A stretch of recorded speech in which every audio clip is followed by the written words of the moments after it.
Is time. Time for the Kirigiris, the Kyokos, the cool detective lady. Yeah, so this one's obviously like not really like part of like the big old main series or whatever. It's not really meant to be, but it is a side story. So it does technically count. It's also like a short visual novel kind of thing. Because it does have like a couple different things from like the usual Danganronpa shit. Like it's got multiple endings, that kind of thing. I mean, the other games have multiple endings, but I wouldn't say they're like part of the main experience. Like I wouldn't say like the alternate end for game one is like an alternate end. It's more like just an alternate little thing. You're not really getting much else out of it. But this is like it's like just like a smaller type of novel game thing that was released before V3. I believe it was released around the time that the Danganronpa 3 anime was coming out. Somewhere around there. But either way,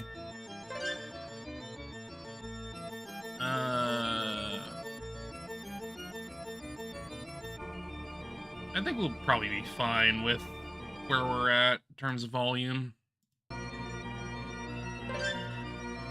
But I think it's time to start. It's not really gonna matter what we do here.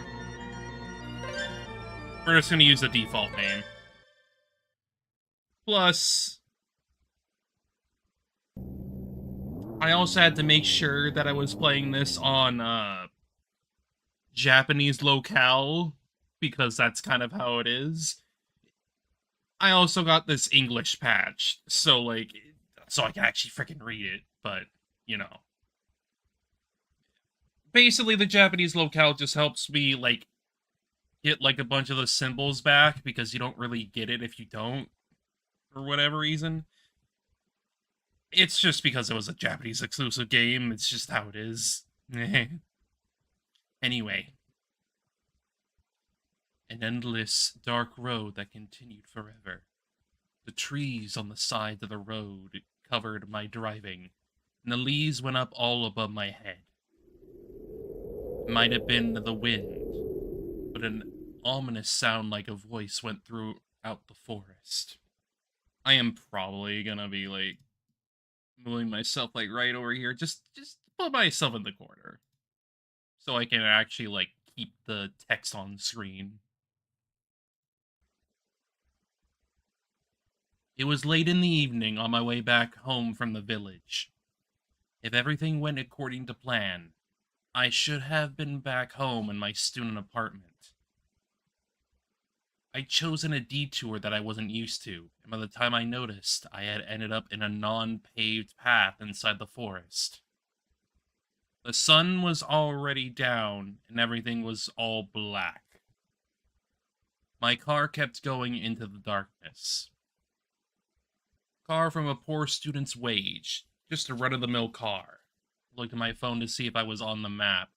There was no path where the cursor was. And now all I could rely on was my crappy intuition. In order to get rid of the loneliness, I turned on the car radio. There was only static coming from it. It was a very ominous feeling. And to top it off, there were droplets of water hitting the windshield on my car. It was raining. While sighing, I switched on the wipers. I tried to listen for the weather report on the radio. I tried to change to the channel, and I looked away from the road for 1 second. and that 1 second was critical. When I looked back to the road, in my headlights, all of a sudden a human figure appeared. A woman? I keep going all crashed. Suddenly I turn the freaking wheel. Just turn the freaking wheel, man. I turned the steering wheel. The car plunged into the grass. Suddenly, the trees of the forest appeared in front of me. With some sharp steering, I dodged it and avoided a collision. The skills I've developed in arc racing are not bad. The car came to a safe stop among the trees. That was close. I backed the car onto the road and checked behind me. The girl was standing there with an indifferent look on her face. In such a forest at this time, what was a girl doing here? She didn't even have an umbrella. She might be a high schooler. Long hair that went all the way to her waist, and on her left shoulder she had a braid. It left quite an impression. A certain lady. I drove closer to her, rolled down the window, and told her.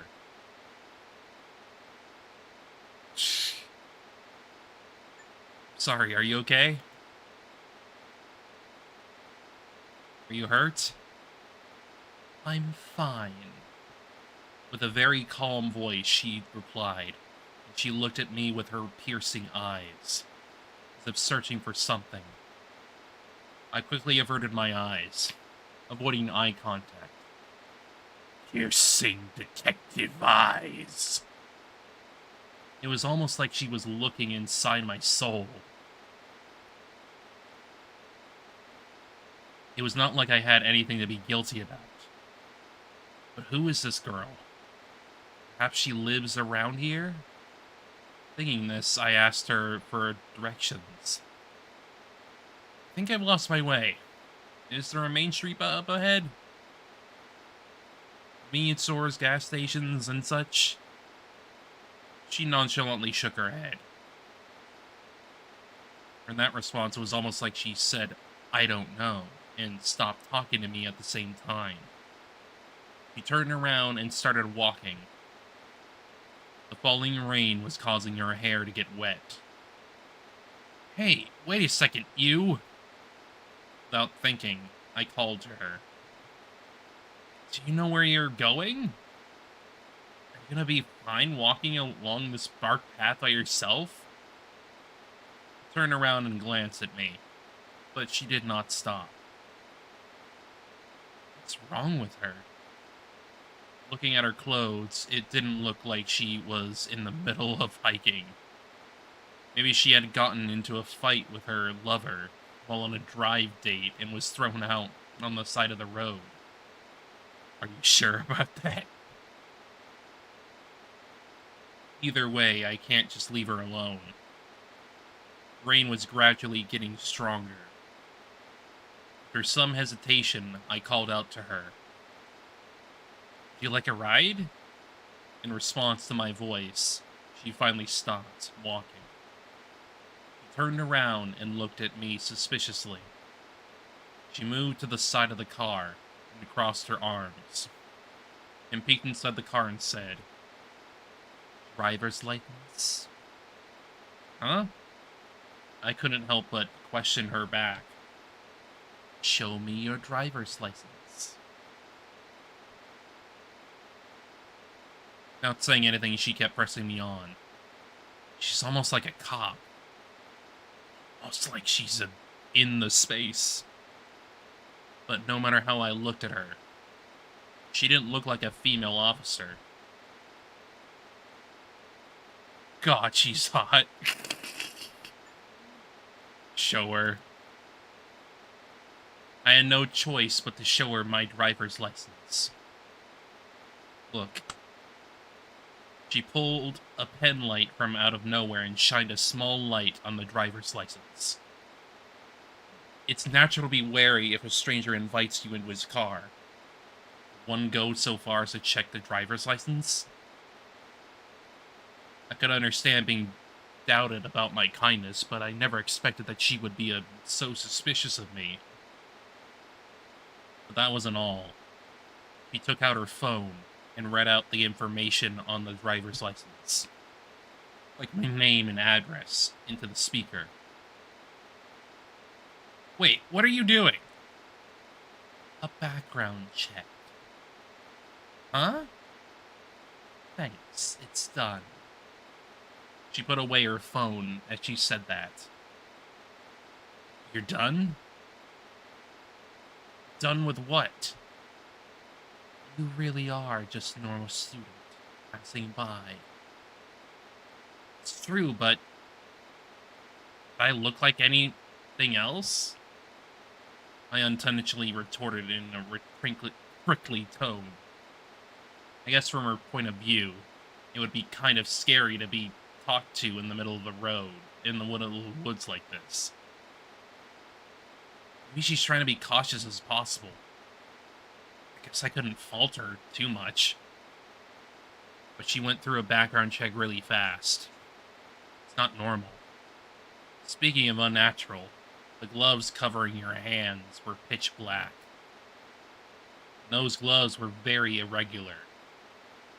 It's not the season to be wearing gloves, and I couldn't call it fashion that girls these days are wearing.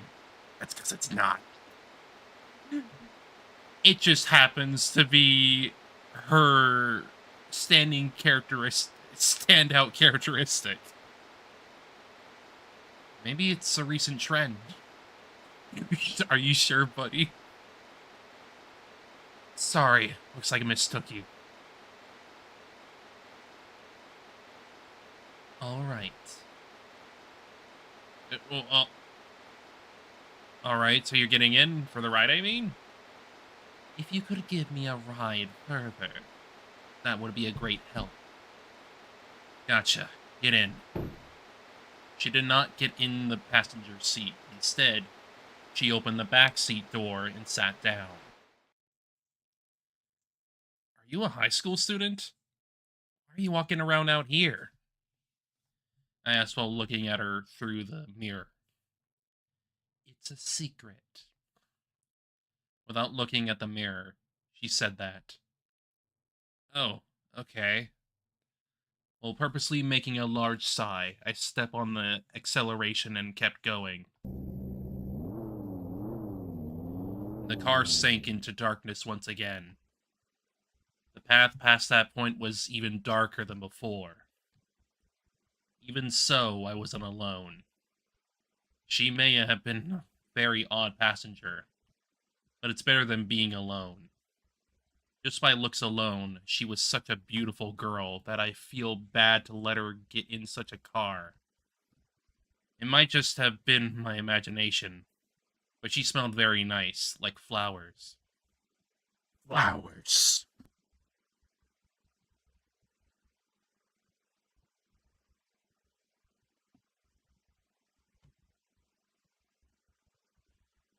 I might not have a chance like this ever again. She's trying to... What? What, are you gonna freaking flirt with her? What is it? It's almost like she noticed through the mirror. She noticed you freaking eyeing her up. She looked at me with a cold gaze. Oh, nothing. You didn't tell me your name yet. You don't really need to know, do you? Well, that might not be so, but journey is best shared with others.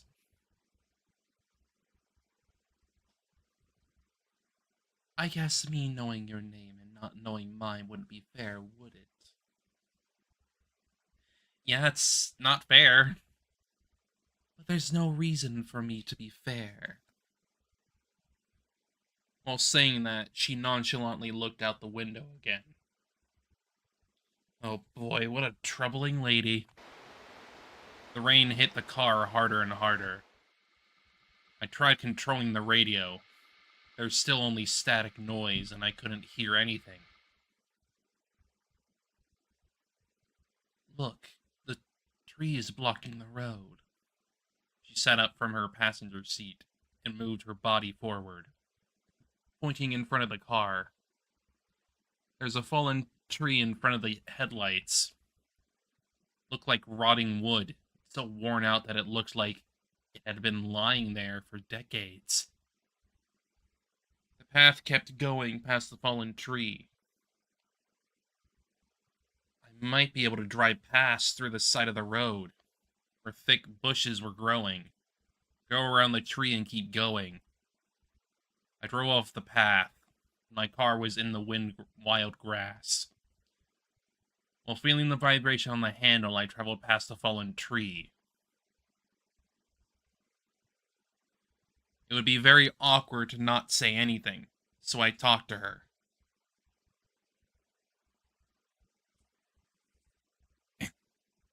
Do you like movies? You're very beautiful. Do you have a brother?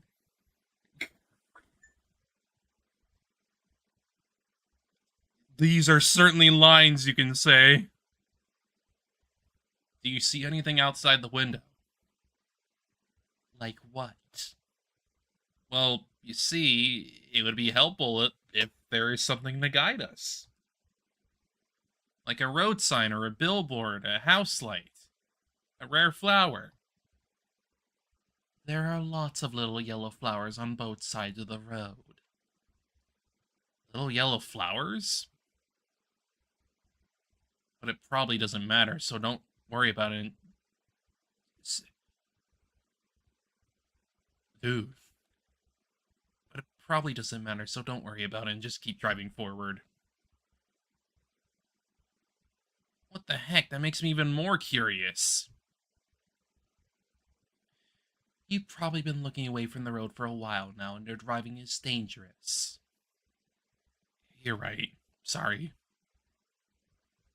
It's already a rough road. Let's just concentrate on driving.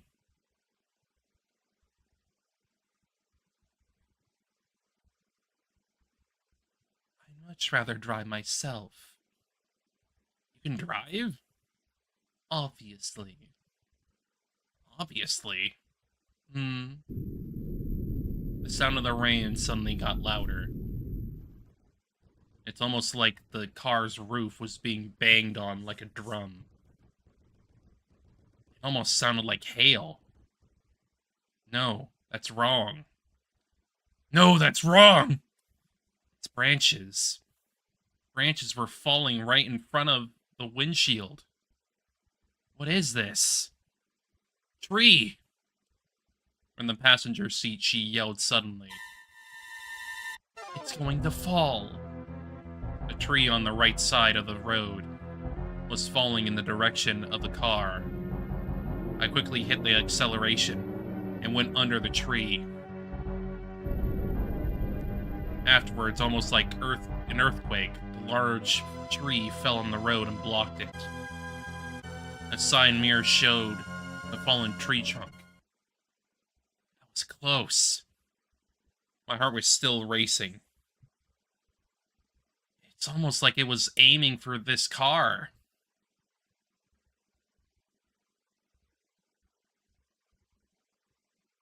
That's ridiculous. Although the direct hit from the tree was avoided, the downpour branches broke one of the wipers. There were lots of leaves stuck to the windshield. It's hard to see ahead. Might be best to stop the car and remove the leaves. I stepped on the brake, but the pedal felt off. The car didn't slow down. This is bad. What now? Brakes aren't working! I yelled. Instead of stopping, the car kept picking up speed. Another tree is falling down. Her voice echoed inside of the car. I looked and saw that a tree about 100 meters away was just beginning to fall onto the road.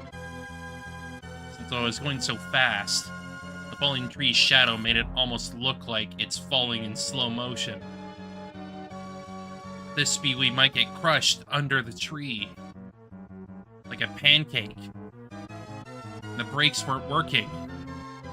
Just as she said, it's aiming at us and timing. What should I do?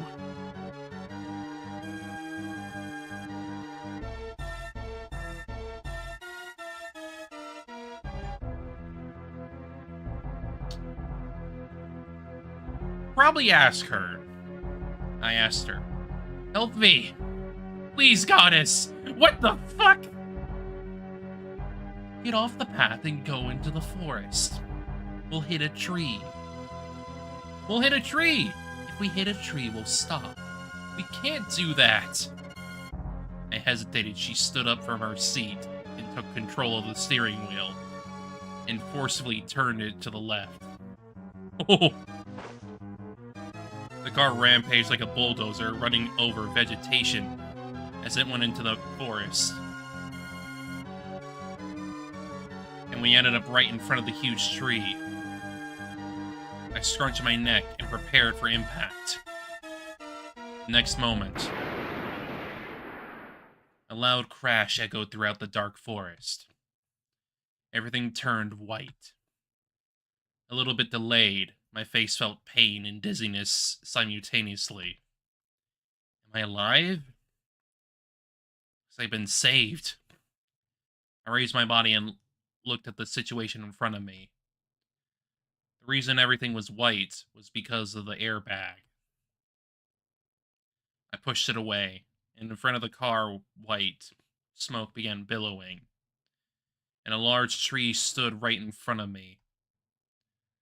What about her? Turned around in a panic. In the passenger's seat, with a refreshed face, she put her hair behind her ears and took off her seatbelt. Are you alright? Yeah. It's no big deal. She pulled the door lever, but it wouldn't open because the body of the car was warped. Without even hesitating, she raised her feet and used the bottom part of her boots and kicked. With a loud sound, the door opened. We left the car and realized the situation we're in again. Due to crashing into a large tree, you wouldn't think with how twisted the car is that it would be metal. But the tree didn't have a scratch. Look, there's something on the wheel. She squatted down and used her pen light. When I looked closely, there were vines that were tied around the tire. Looked like some sort of plant.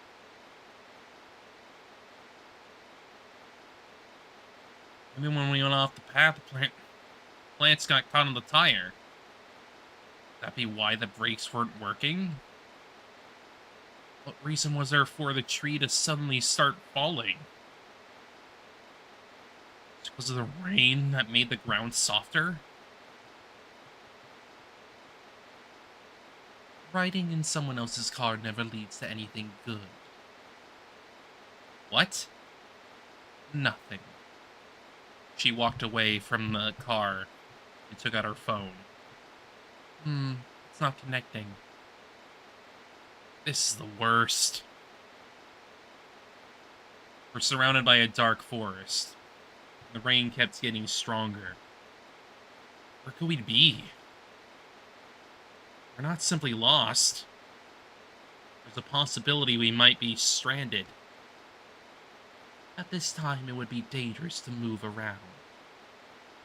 For now, let's stay inside the car and wait for the night to pass. I got close to the car, and suddenly explosive sounds surrounded the car with flames. I love my flame gif. Seriously? Afraid of the explosion, I fell over on the spot and looked at the flames. I couldn't even stand up because I was so shocked. The heat of the burning flames felt rather warm on my rain-soaked body. It's dangerous to sit there like that. She said that while looking down on me and crossing her arms. How could she be so calm in this situation? There were many accidents happening all over. No matter what happened, she didn't show any hint of emotion. It was the most irregular thing of all. I see light over there, she said while looking at the darkness. When I looked over there really was a faint light floating from the darkness. What is that? It could be light from a house. She made her way over towards the light, as if being invited by it, and headed towards the forest. Hey, wait! I finally stood up and chased after her panically. If I let my guard down, I might lose her in the dark forest. Moreover, as we went deeper into the forest, the rain turned into fog, making visibility even more difficult. Could it really be light from a house? I don't see what else it could be. We're in the middle of the forest. Are there any houses here? Bad feeling about this. I really shouldn't get close to it. It's not like you have to follow me. Why don't you stay close to the bonfire until daybreak? Said without looking back. All things, she called my beloved car a bonfire. Do you treat everyone like that? I apologize if I offended you. I'm sorry. And thanks for taking me all this way. I appreciate it.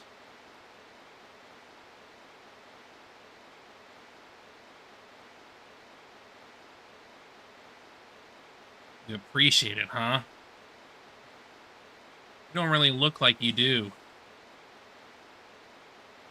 It's a formality, man. Kyoko Kirigiri.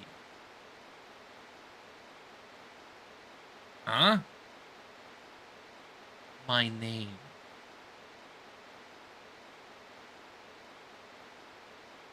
Is it fair now? She glanced back at me and said. At that time, her expression made her look very adult. The face of a girl who held many secrets. It couldn't just be the rain and the darkness that made me think that way. Being speechless for a response without saying anything, I chased after Kyoko Kirigiri. No matter what happened, we needed to escape from this forest, that much is clear. We gradually approached the light. We headed out of the forest, and we suddenly stepped into an open space. At the same time, the wind blew and cut away the fog. The surrounding grass swayed like waves, brushing our feet. Past the waves, we looked forward. An old-style gate, leading to a western mansion, was before our eyes. Spooky. A large mansion. It's an old-fashioned western-style building, overly decorated in the way that you would normally only see in a theme park. If it weren't for the mysterious black stains on the walls and the ivy creeping around the windows, it could be called fairy tale-like. But this place was so eerie, it felt more like a haunted house. There's a light coming from the window on the second floor. It didn't look like a fluorescent or artificial light. Might have been light from a candle. Looking at the window, the light suddenly disappeared. I raised my voice. Kirigiri seemed to have noticed too. Looks like someone's here. Kirigiri pushed open the rusty gates and proceeded through the gap. Hey, what are you going in there for? You should stay away from this ominous place. Let's go back to the where we can get a cell phone and connection. Well, you do that. I'm going inside the mansion.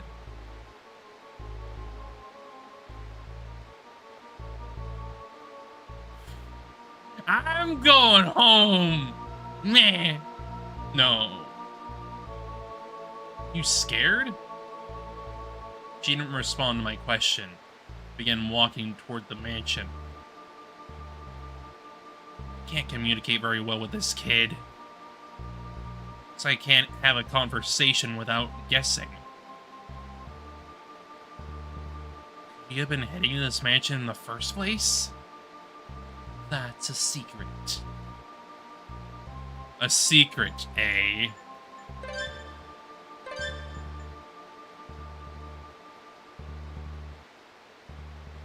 Kirigiri brushed her wet hair off her shoulders and left, leaving only those words behind. I gotta get my vibe shot. There was no way I could just leave her like this and run away. A reason was that I didn't have the confidence to go back through the forest by myself.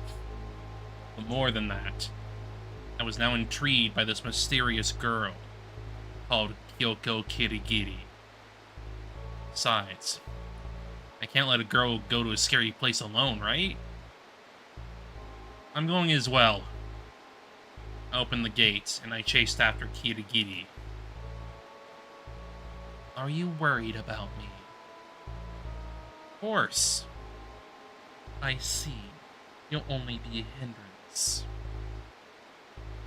Don't say that. I'm afraid of being alone too. Thought I could use your help.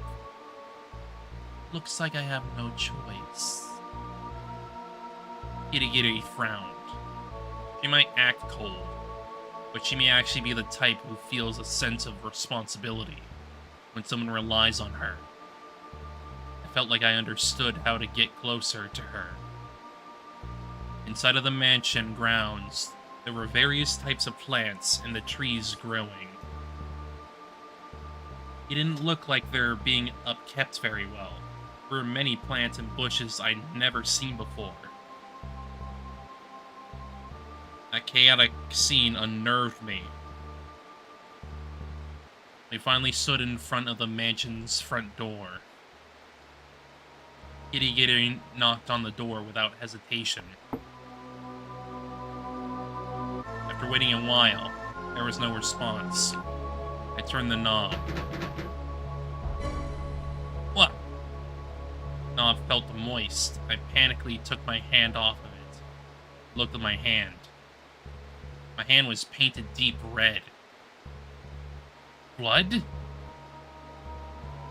It's just rust. Kirigiri grabbed the knob with her gloved hand and turned it. The door swung open. Inside was a spacious entrance hall, with a dimly lit chandelier hanging from the high ceiling. No sign of anyone living here. So quiet that I could almost hear my heartbeats. Excuse me. Is anyone here? I yelled all the way inside the mansion. There was still no reply. Without hesitation, Kirigiri stepped inside the mansion. She's always doing her own thing. However, there's no heading back now. Actually, we were in distress and needed to ask for help if possible. It'd be nice to borrow a phone here. In the entrance hall, we entered. Right in the middle, there's a large door. To the left and the right of that, on the sides, there were stairs leading to the second floor with a gentle curve. There was a door on each of the left and right walls. At the foot of the stairs, there's a large grandfather clock, keeping the time. The interior of the mansion appeared tidy and well maintained compared to the eerie impression of the exterior. Or, contrary to the sound of the clock, the end of a time had stopped in this space for years, remaining still. But the most unusual thing was the flower bed in one corner of the entrance hall. The flower bed was made of bricks and had a single tree planted in it. You could even call it a great tree from the thickness of it. The green leaves got close enough to touch the ceiling. There was a tree growing inside the mansion. I didn't know the name of that specific plant, or that large trees have veins on their trunks. It looked like a monstrous tree with blood vessels. It's an amazing mansion, I said, looking up at the tree.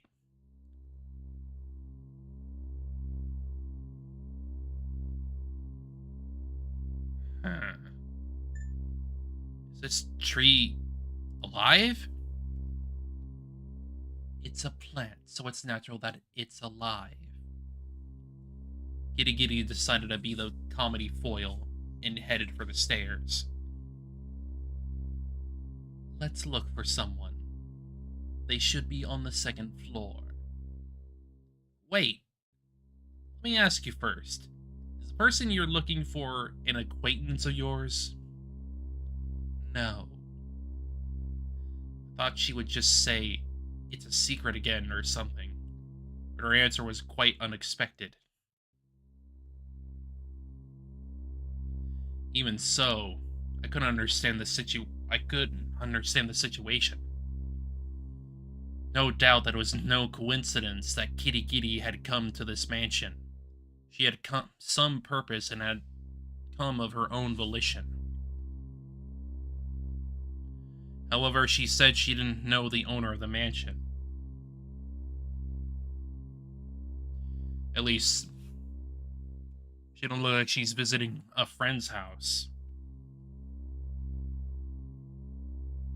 So, what was her goal?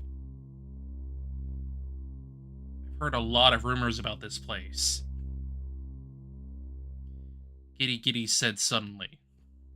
Rumors? When you get lost and enter the mansion, you do not leave. They say it's a man-eating mansion. A man-eating mansion? Oh, wait. I mixed them up. Oops. Whatever. You say so before. We're done for, aren't we? I said in a hoarse, accusing voice. Of course there isn't such a mansion, is there? It's illogical. Such as a cat with a long torso, or a capybara with a human face. It's the same as those kinds of urban legends. No, there's something weird about this mansion. Why isn't anyone coming out?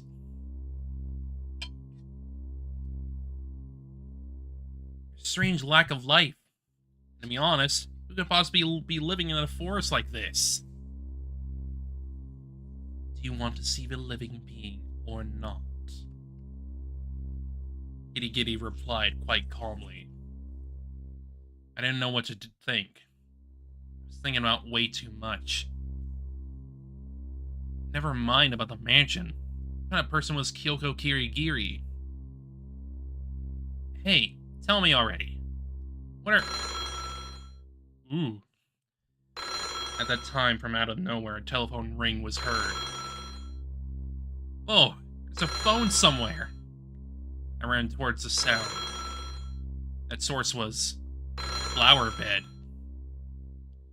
Timothy got closer and closer to the large tree. It seemed like the noise of the telephone was coming from inside the tree. What is this? What's the meaning of this? I looked around the tree to see if there was a phone hidden somewhere. The phone itself was nowhere to be found.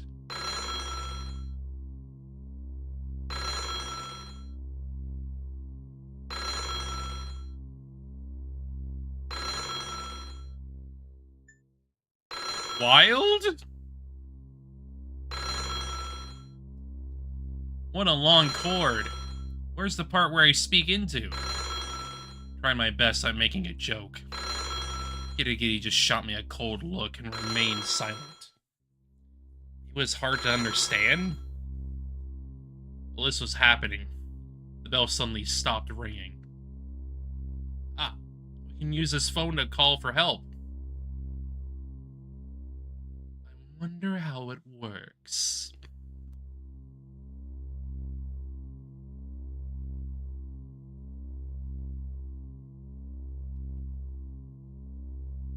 Kirigiri touched the surface of the trunk, tilting her head with a puzzled look on her face. I couldn't believe she was willing to touch such a gross tree.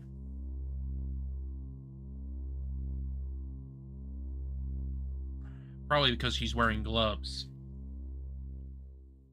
I started getting chills from it, so I moved away from the flower bed. And then... Ooh. Somewhere far away, I heard the rattling sound of metal. Ooh. Spooky. What was it this time? Was something moving? Kirigiri and I exchanged glances, kept our mouths shut, and listened carefully. I put my ear to the large door near the stairs and listened for any presence. Quiet. Tried turning the knob, but it was locked. Not here. I went to the right-hand door from the entrance. There it is! There's something behind this door. Kirigiri approached the door. Her footsteps quiet. Then she grabbed the knob and slammed it open. Ooh. It seemed to be a reception room. By the fireplace, a sofa was lying there, and on the walls, there were bookshelves lining them. There were no other lights inside the room, except for the redness of the fireplace. Some sort of silhouette on the sofa. I mean, if it's metal... A robot? Probably. An automaton? Or it's... It's a suit of armor, probably. The silhouette looked like a person. Someone was sitting on the sofa. Seemed to be oblivious to our presence, perhaps because they had their back to us. Took a chance and called out to him. However, the figure did not turn around, but continued facing the fireplace. Kirigiri moved around the sofa and looked at the person sitting down. Letting out a sigh, she lowered her shoulders. This is just a suit of armor. Armor? I walked in front of the sofa to make sure. Just as Kirigiri said, there was a Western-styled full-body armor sitting down. One whole piece of metal armor, sitting in a person-like shape. Curious. Was the metal sound that we heard just now... Was it this armor moving? Could there be someone in the armor?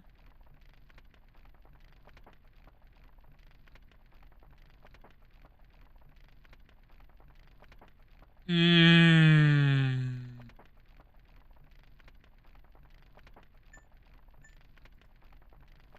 felt danger. I tried not to get close. I left the armor and moved in front of the fireplace. Kirigiri peered into the fireplace. It looks like something is burning. Yeah, it seems like it, yeah. So you can just, like, go back and get shit done. As you do. Let me see, actually. Is there, like, an autosave? Oh, wait, yeah, it's... Yeah, it's, like, it's these quick saves, I think. I'm pretty sure it's these quick saves. It has to be. So that's nice.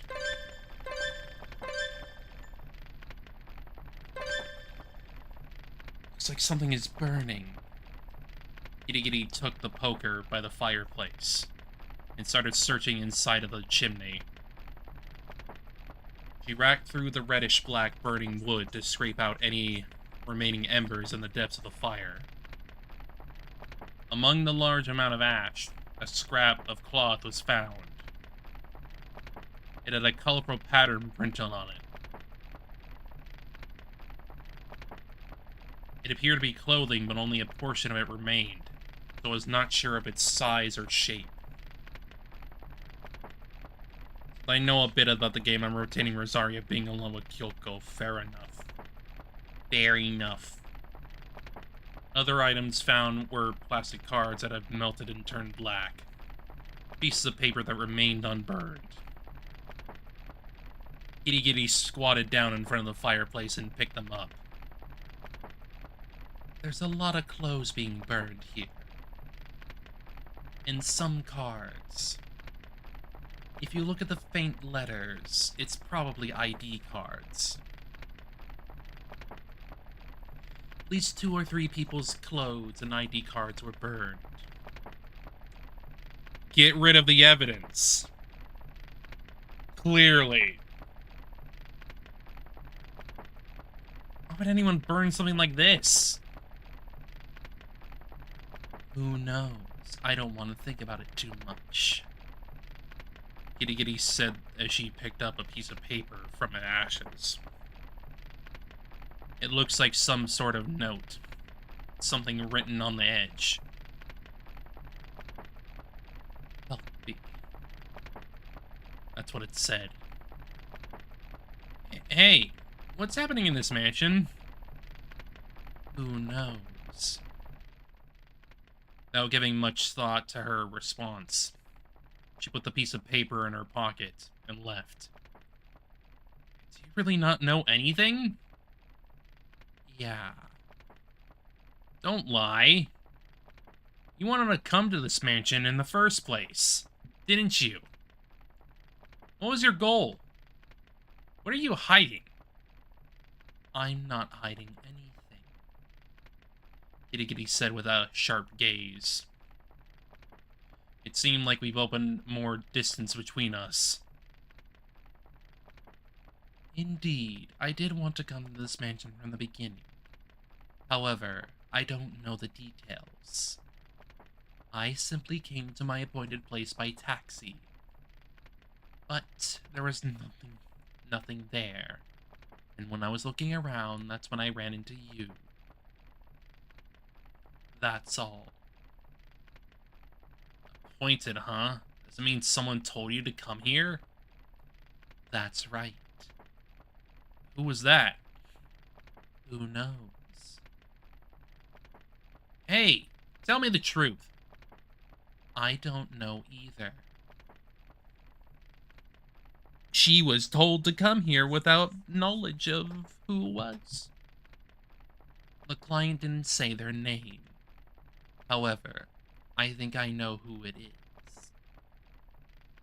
The owner of the mansion? Who knows? However, I'll tell you this much. This is my first time coming to this mansion. I'm at the same point as you, not knowing what's happening in this mansion. See, sorry for suspecting you. No need to worry about it. More importantly, it seems like the situation is much more serious than I thought. We shouldn't waste any time. She pointed toward the fireplace. What do those burnt clothes and black ID cards mean? Let's find the owner of the mansion and question them. Then all will become clear. I say with determination. If we can even talk to them. What do you mean? We might be dealing with a vicious serial killer. Huh? Just a hypothesis. With no expression, Kirigiri shook her head from side to side. That might be. This ominous mansion, I wouldn't be surprised if there is a serial killer hiding here. The owners still hadn't shown themselves, and thinking about what's being burned in the fireplace is becoming a possibility. Before finding the owner, let's look around for evidence. The more we can get, the better. As Kirigiri said this, instead of the door leading back to the entrance hall, she placed her hand on another door further back. Ew. When we opened it, it looked like some sort of dining room.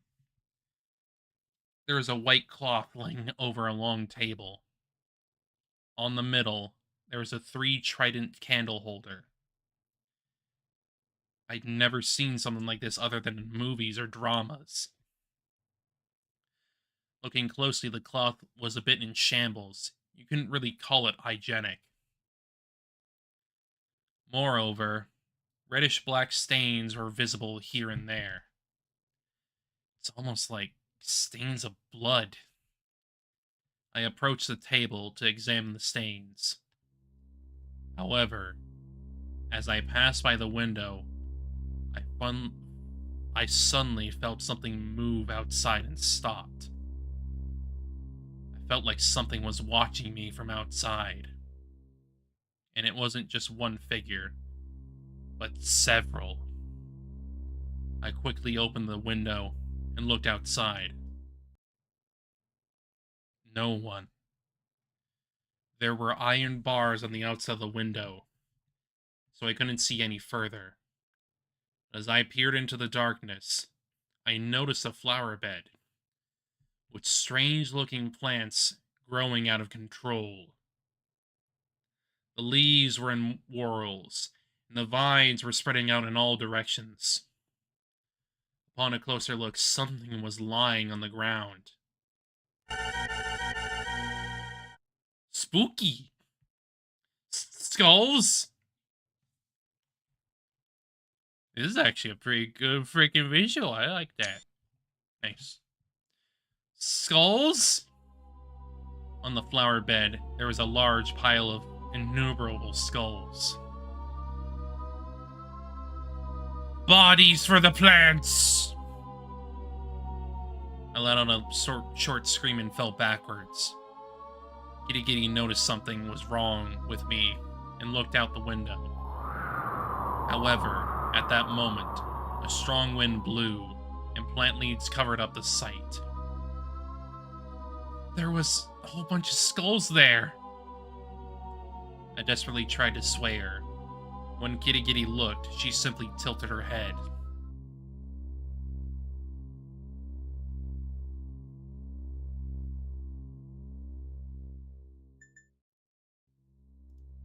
It's murder. We need to call the police. There's no body. If you want to call the police, you have to find a body. It's outside. I definitely saw it. Really? Yes, I'm sure. Let's turn back now and go outside. I insisted. Honestly speaking, I wanted to get out of this creepy place as soon as possible. This place isn't normal anyway. Wait, there's a kitchen down the hall. Aren't you going to check it? Enough already! Come on, let's go back! Said in a tone that left no room for arguing. Kirigiri shrugged and complied. Returned to the entrance hall. Being chased by the sound of the grandfather clock.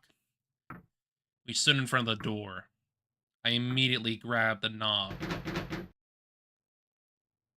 However, the knob turned, but the door did not open. What is this? Try hitting the door and turning the knob forcefully.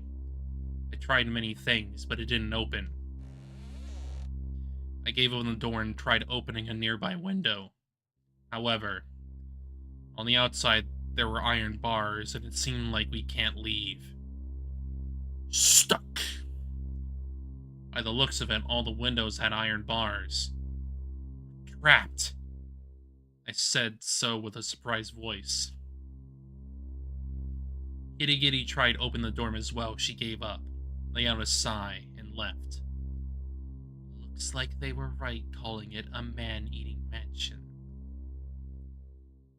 Are you eaten by this mansion? Stop kidding around! How could this happen? Just what's happening here? Calm down. What do you mean, calm down?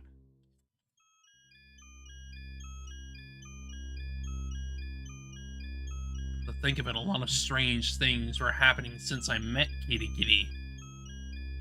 Even not all her fault. There's no doubt that she's a big factor. No. Could it be that she's the one who's drawing me here? No, it couldn't be. You look like you're in despair, Kirigiri said with her arms crossed. I tried to search for the truth in her expression, but it looked like that's impossible. Her expression was almost like she was frozen stiff. Is she a bad guy? Could it have been... You might be misunderstanding, but it's not a despairful situation just yet. We haven't even searched the second floor or seen the owner of the mansion yet. You said they might be a serial killer, didn't you? That would be rather convenient. Convenient? I've seen a lot of murders in my life. I've faced them one-on-one a few times. I know their methods well enough, and I know how to deal with them. They're easier to deal with than my classmates. What are you talking about? Just who are you? That's also a secret, but it looks like I can't keep saying that, can I? I am... Kirigiri said this while pulling the gloves alternately on the left and right wrist to make them fit better. A detective. A detective? Yes. An ally to the truth. With that, she turned away and started walking towards the stairs leading to the second floor. You're going alone? I'm going to check upstairs. You can rest there. While going up the stairs, her skirt swayed from side to side, and soon her figure faded away. A detective, she said? We often hear stories of a famous detective solving difficult cases. Could a girl with such a skinny frame really be a detective?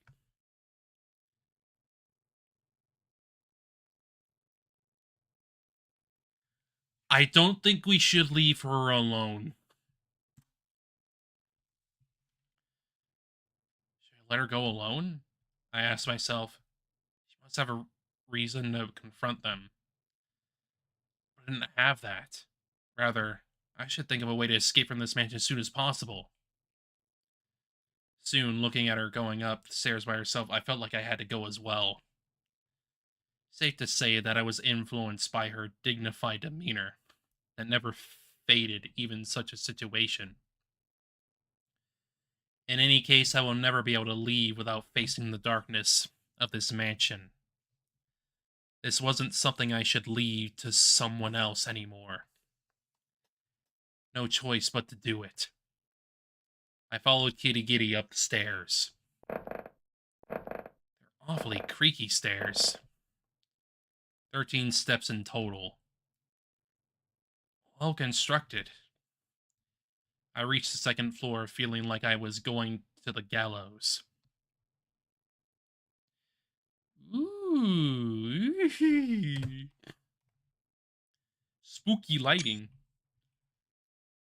As I turned a corner in the hall, I saw a figure slip in through a door a little way ahead. I couldn't see them very well, but from the shadow of the door, it seemed like it was someone with long, flowing hair. It must have been Kirigiri. Tried going after her and stood in front of the door. Put my hand on the door and then something grabbed my shoulder. Ah! I jumped in surprise. When I turned around, Kirigiri was standing there. Huh? Huh? Couldn't you have just sat back and waited? Who was that other figure then? You didn't just go in there? No. I just came out of the other room. So who entered this room? I'm sure it's someone from the mansion. Looks like we got a clue. I only got a quick glimpse, but she was a woman with long hair. Don't let your guard down even if they are a woman. You'd better stay behind me. Kirigiri pushed me aside and stood in front of the door. She opened the door. The room was designed like a hotel guest room, with a bed and a closet in the back. It was also equipped with a shower and toilet. When I flipped the switch at the entrance, the bedside lamp lit up dimly. But strangely enough, the woman who had just entered the room was nowhere to be found. I looked in the shower room and the toilet, but there's no one there. Did someone really go in here? Kirigiri looked at me suspiciously. I definitely saw it. Right. If that's the case. Kirigiri opened the closet and began searching every nook and cranny. Eventually, she noticed something. She touched a hook on the side and pushed it down. Then, within the closet, a board, like a door, opened inward. A hidden room. A hidden room! Come on, let's go. Kirigiri calmly entered into the closet. I quickly followed after her. The light from the fluorescent globes hurt my eyes. I was immediately enveloped in a pungent, foul-smelling humidity. The room was completely covered with various plants, so much so that the walls and floor were no longer visible. Leaves with tips as sharp as swords, leaves that opened like an umbrella, and vines that hung from the ceiling. It's almost like an abandoned botanical garden. Plant! Plant, baby, plants.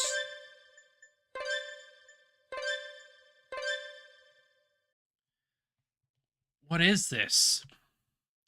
We waded through what looked like a jungle to the back of the room. Plant like Rosaria, yes. Ooh. This room seemed like a laboratory of some sort. An experiment table was covered with leaves, and test tubes and inspection tools were laid about. Among them, I found something that looked like a broken glass plate. On the surface, there was a red X drawn over it. Apparently, they were doing some research on the plants here.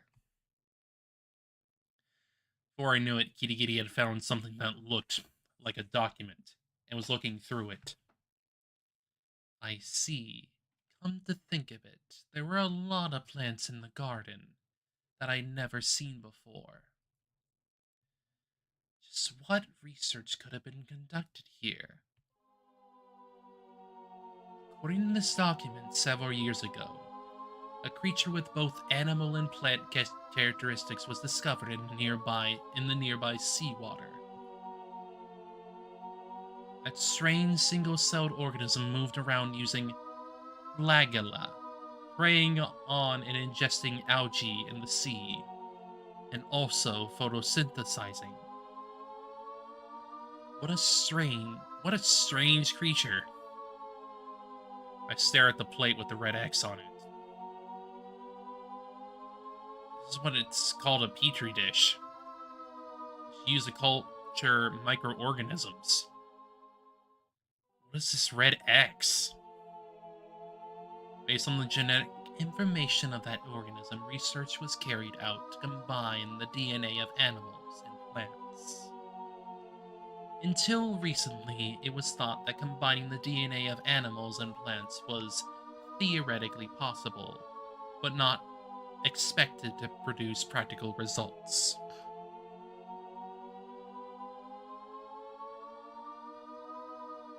But this conventional wisdom has been overturned. That's about the summary of what's written here.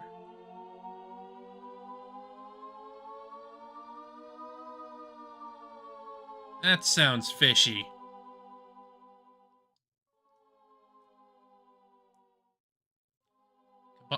Combining animal and plant DNA? It's obvious that nothing good will come of it. Haven't those researchers ever heard of "I won't let this end as a dream"?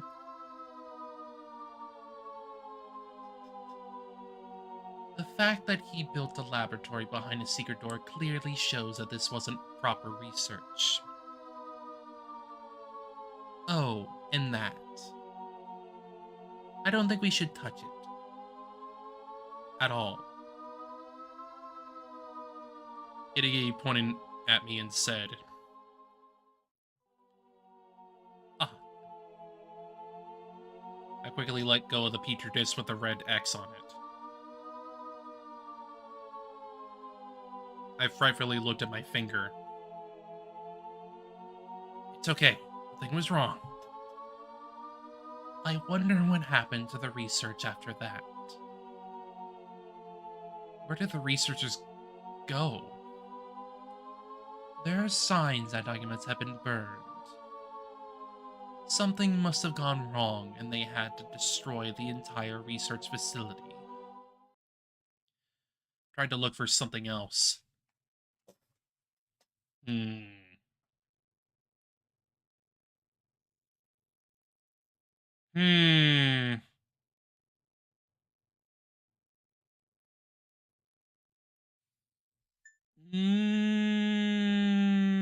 Open the desk drawer.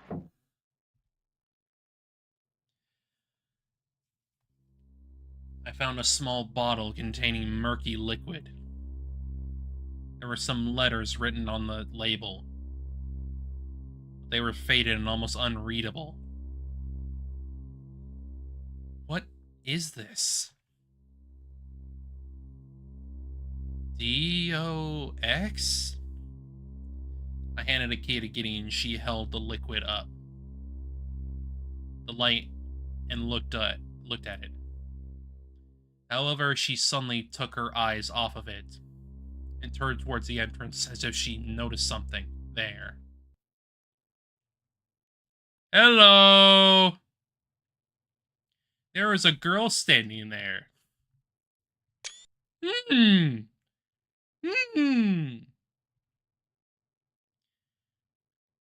Suspiciously familiar hair. A girl with long hair. I wonder if that's the girl I saw earlier. I recognize that hair anywhere. She was peering in from the doorway. However, the moment we became aware of her presence, she disappeared behind the door as if hiding. Wait! Giddy Giddy chased after her. I hurriedly moved through the plants and followed Giddy Giddy. Passing through the hidden door of the closet, I rushed by the side of the bed and out of the room. Oh!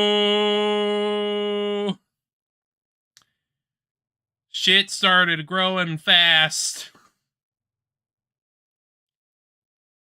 When I got to the hallway, there were various plants growing that weren't there before. Roses. Rose. Thorny vines were spread all over the place, with no gaps between them. What is this? What's going on? I saw her go through the door up ahead. I wonder how she got past the rose plants. Kirigiri pointed beyond the rose plants. An iron door was visible at the end of the hallway. We can't go past here. What should we do? The only place I can think of where you might find the tools you need to move on this is...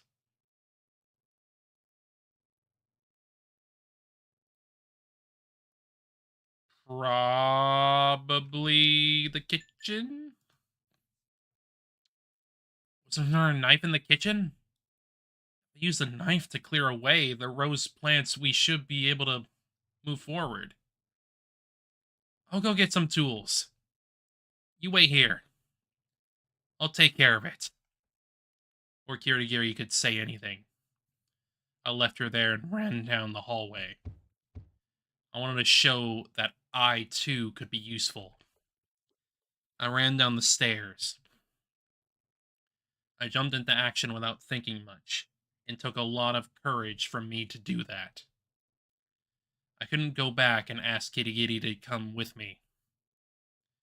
Kitchen is just past the reception room.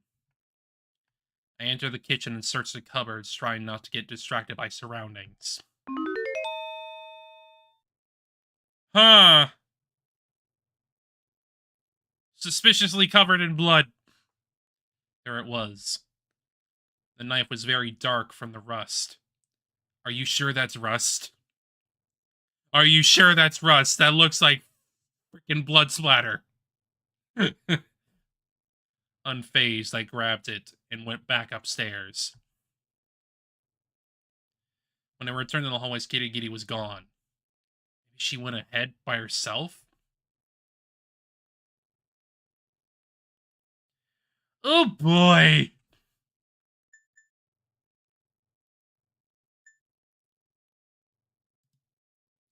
There's no way she could get through these plants. No matter how much she tried. Suddenly I felt uneasy and called out to her. Kirigiri? There was no reply. Did she really cross these rose plants all by herself? I have a feeling she could do it. That in mind, I decided to press forward. Swinging the knife, I cut the rose vines with haste and opened a path. Sick. I finally reached the end of the hallway. A heavy-looking iron door was in front. I grabbed the cold handles and opened it. It was a room with thick glass ceilings and walls. A greenhouse? Like the laboratory we saw earlier, there are a variety of plants growing all over the place. These were probably research subjects as well. I could see Kirigiri's profile among the bushes and trees. Hey, it's cold of you to leave me alone like that. I waved my hand and moved closer to her.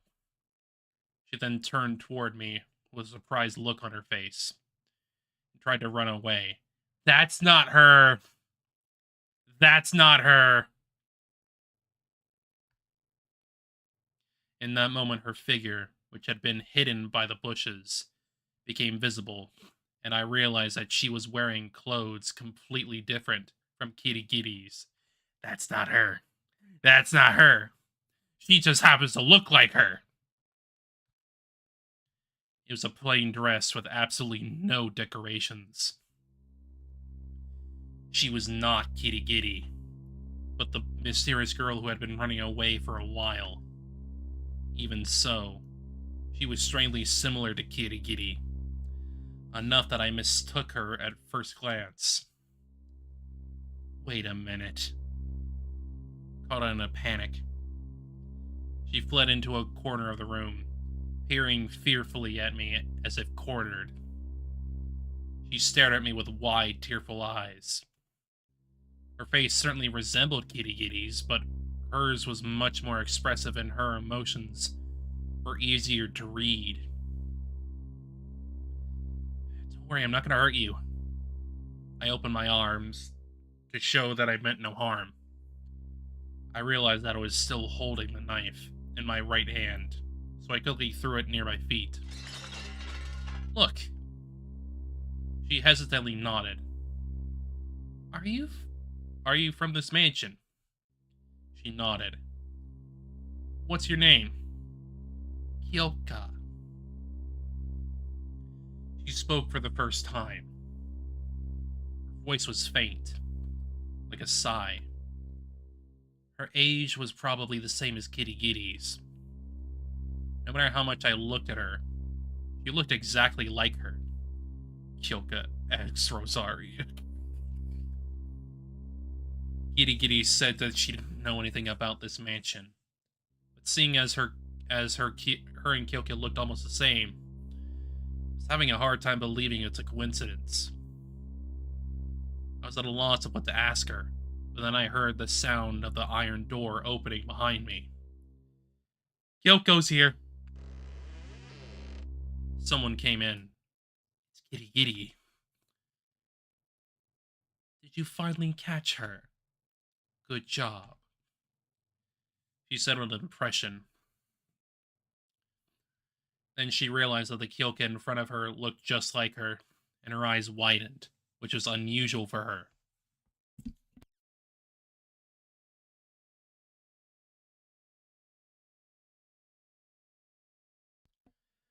There's a few things I want to ask this child.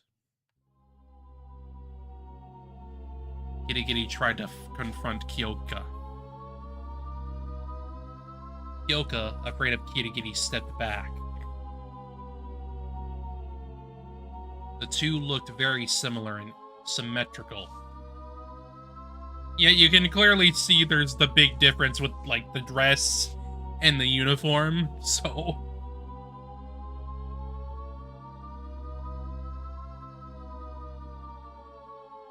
You're the one who called me to this mansion, aren't you?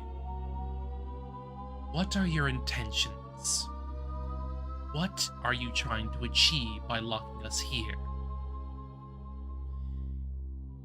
Jeez, can you stop interrogating her like this? I got in between the two of them. At that moment, Kyoka stealthily took my hand in hers and slipped a rolled-up piece of paper into it. What is this? Suddenly, Kirigiri pushed me away and tried to approach Kyoka. I grabbed Kirigiri's arm to stop her. What are you doing? Kirigiri turned around and stared back at me with cold eyes. Her expression didn't change much, but you could tell she was very irritated with me. She's scared. You're not gonna get anything from her like that. While I was trying to hold Kirigiri back, Kyoka had already pushed her away through the bushes and made her way to the entrance of the room. Once at the doorway, she turned around and opened the door and went out into the hallway. Why are you taking her side? She's the one who is putting us through this. Is that really true? I'm pretty sure it is. I'm pretty sure you should listen to her Kirigiri here. I don't think so. What's your rationale? Huh? You're not going to tell me you can see it in her eyes, right? Kirigiri sighed with her hands on her hips in disappointment.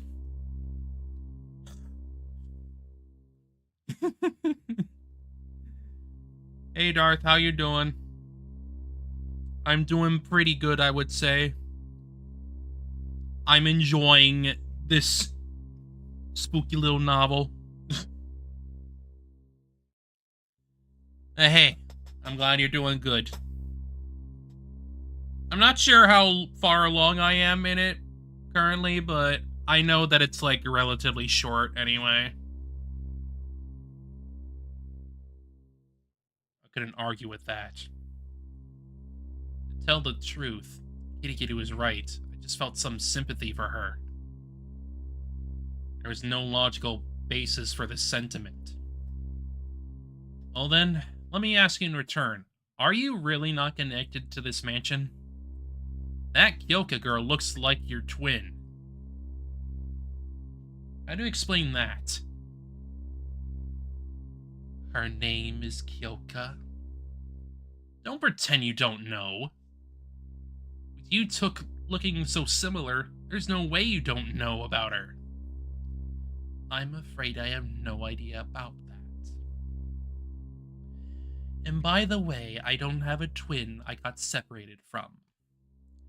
That point is clear and beyond doubt. Are you sure about that? Yes. My family is a bit unique. If I had a twin sister, there is no way her existence would be overlooked. Yeah. Who is Kyoka? I can only guess, but I don't want to think about it. Kirigiri said, folding her arms, and she cast her eyes down. I suddenly remembered that I had the piece of paper Kyoka had given me in my hand. But Kirigiri's eyes were elsewhere. I secretly unfolded it and checked the contents. There's something written in it. Please help me. Trust me. Trust me, eh?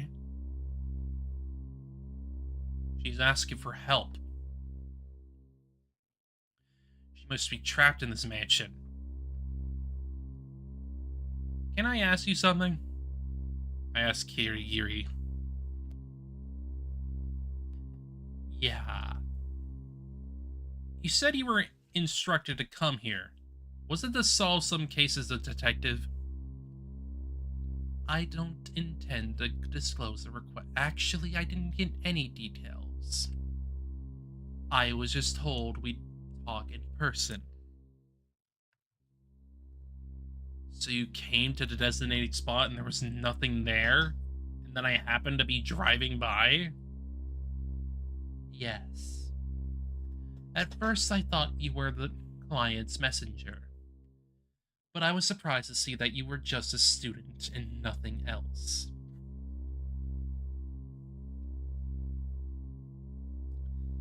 Guess the reason they specified an empty place on the phone is so that no one but me could know the location of the mansion. Such as a taxi driver. Did you come halfway by taxi? That's right. It's not like I can't drive, but it would be against the law if I did. I see.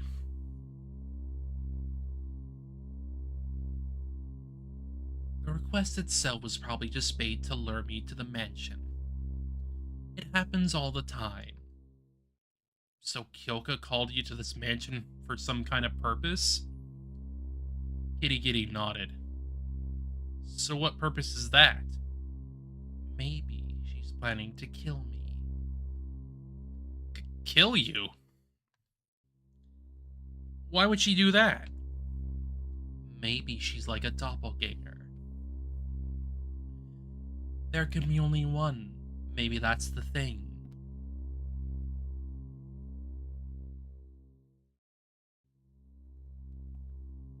Is such a story possible? She wants to kill her because they look alike?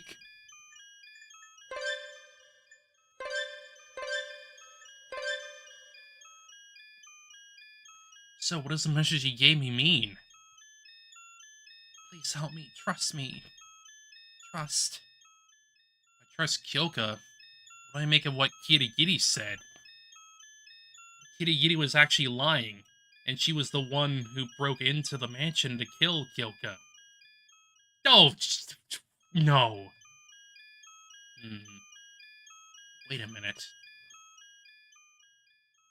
I felt like I knew this message. Yeah. Like that other one. Think carefully.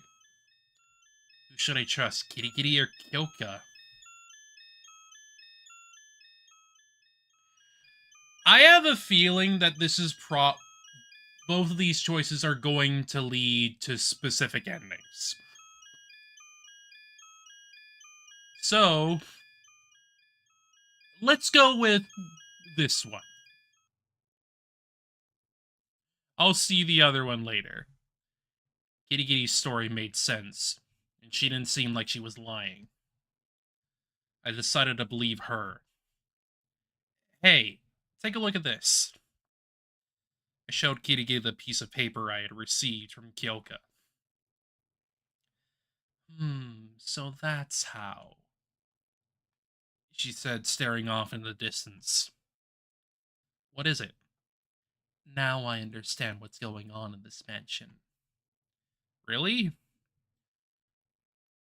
I still have no idea what's going on. That being said, I do feel like I've seen this message somewhere before. You're perceptive. Yeah. Fine. We'll do bad end.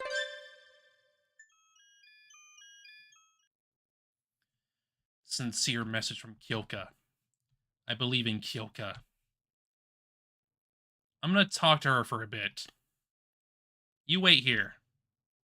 I'll go too. No, your presence would alarm her. I'll go alone. I see. I get it. I left the greenhouse, leaving Kirigiri there. Wonder where Kyoka went. Ooh, we got rose pilled. We filled it with roses, baby. I went down the stairs to the first floor. The door to the left of the entrance hall was left open. She must be there. Once inside, a long, dank, and narrow corridor led straight ahead.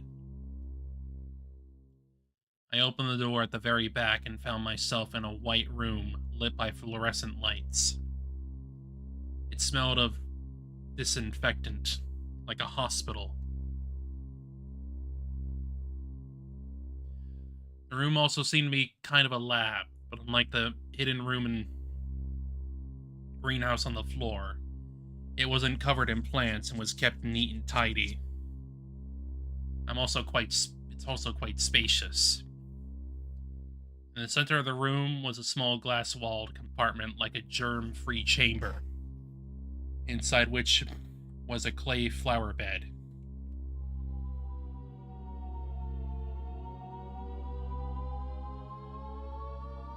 Yeah, this is so the bad end.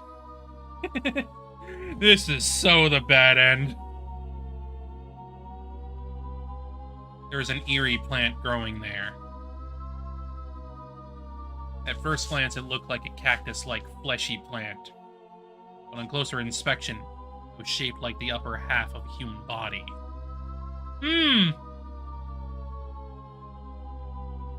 It looked as if the lower half of the body had grown from a corpse buried in the ground, and I felt nauseous. You are seeing the truth. However, I examined the figure closely. It was not a very resemblance of a human being, with only curled arms and no fingers, and a head that barely showed the unevenness of the eyes and nose. The sight of dozens of such plants lined up in a row in glass-walled flower beds can only be described as nightmare fuel. They're all alive. Oh. A voice came from behind me.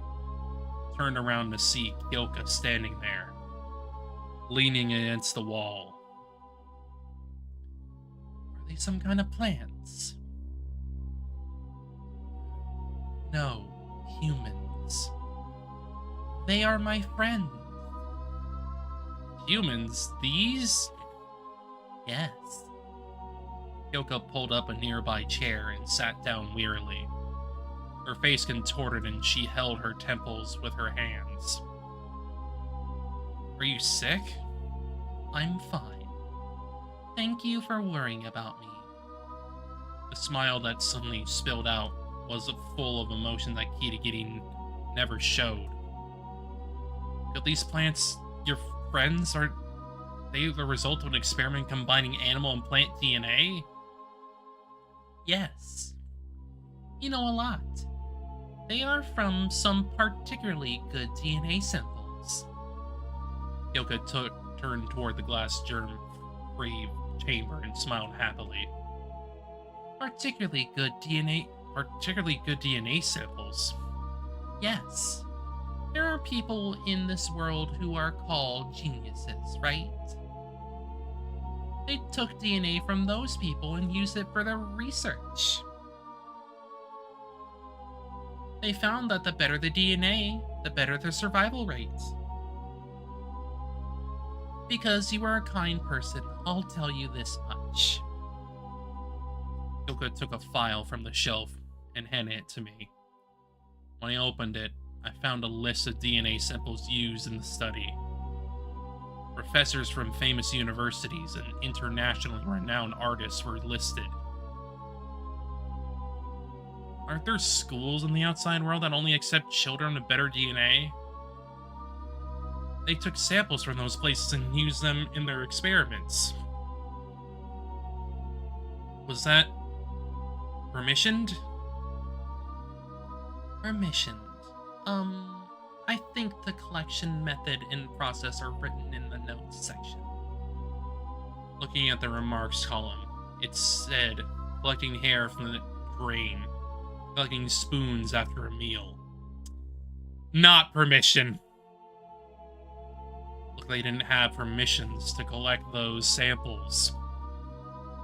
As I was looking at the list, a name I recognized suddenly jumped out to me. Kyoko Kirigiri. The date of the collection was approximately 10 years ago.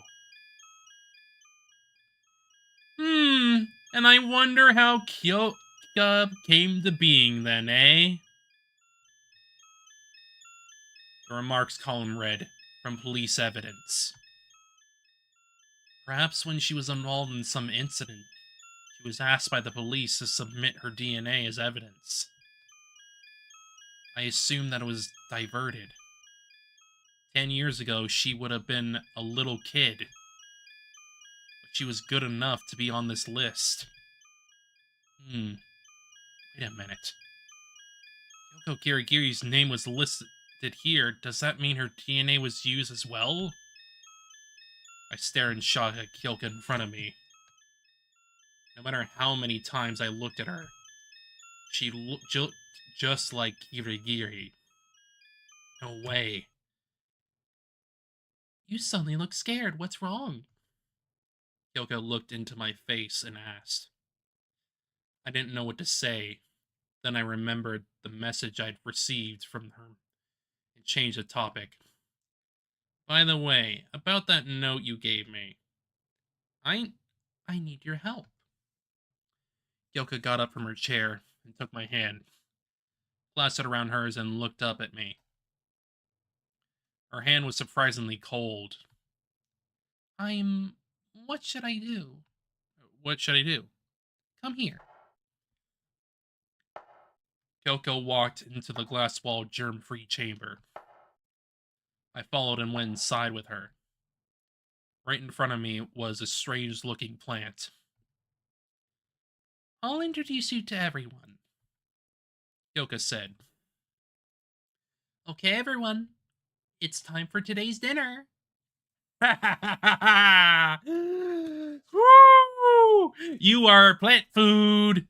Plant food. Huh? I had no time to be surprised.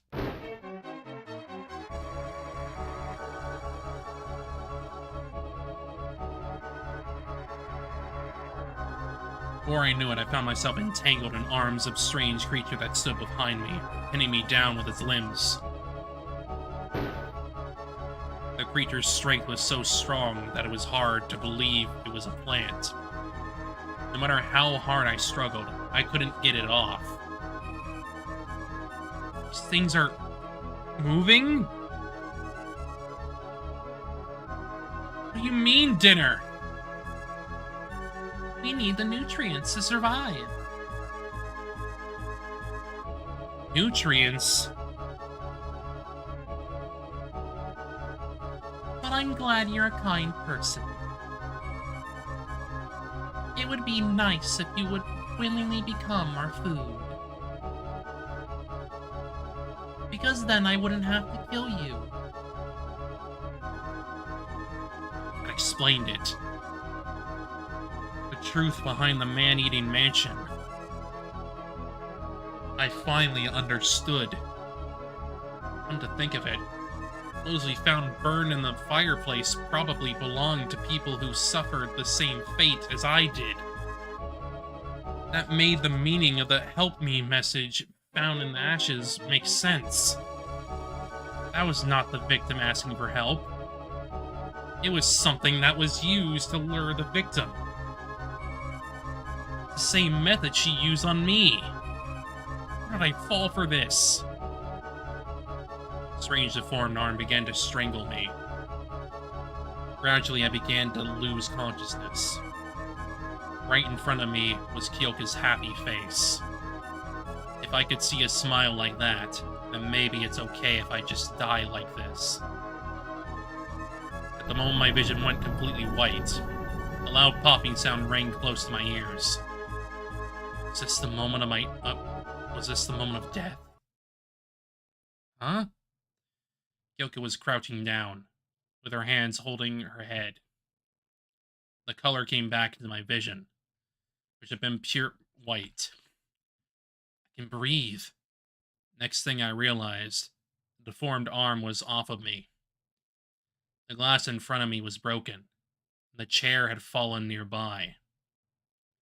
Standing outside the flower bed was Kyoko Kirigiri.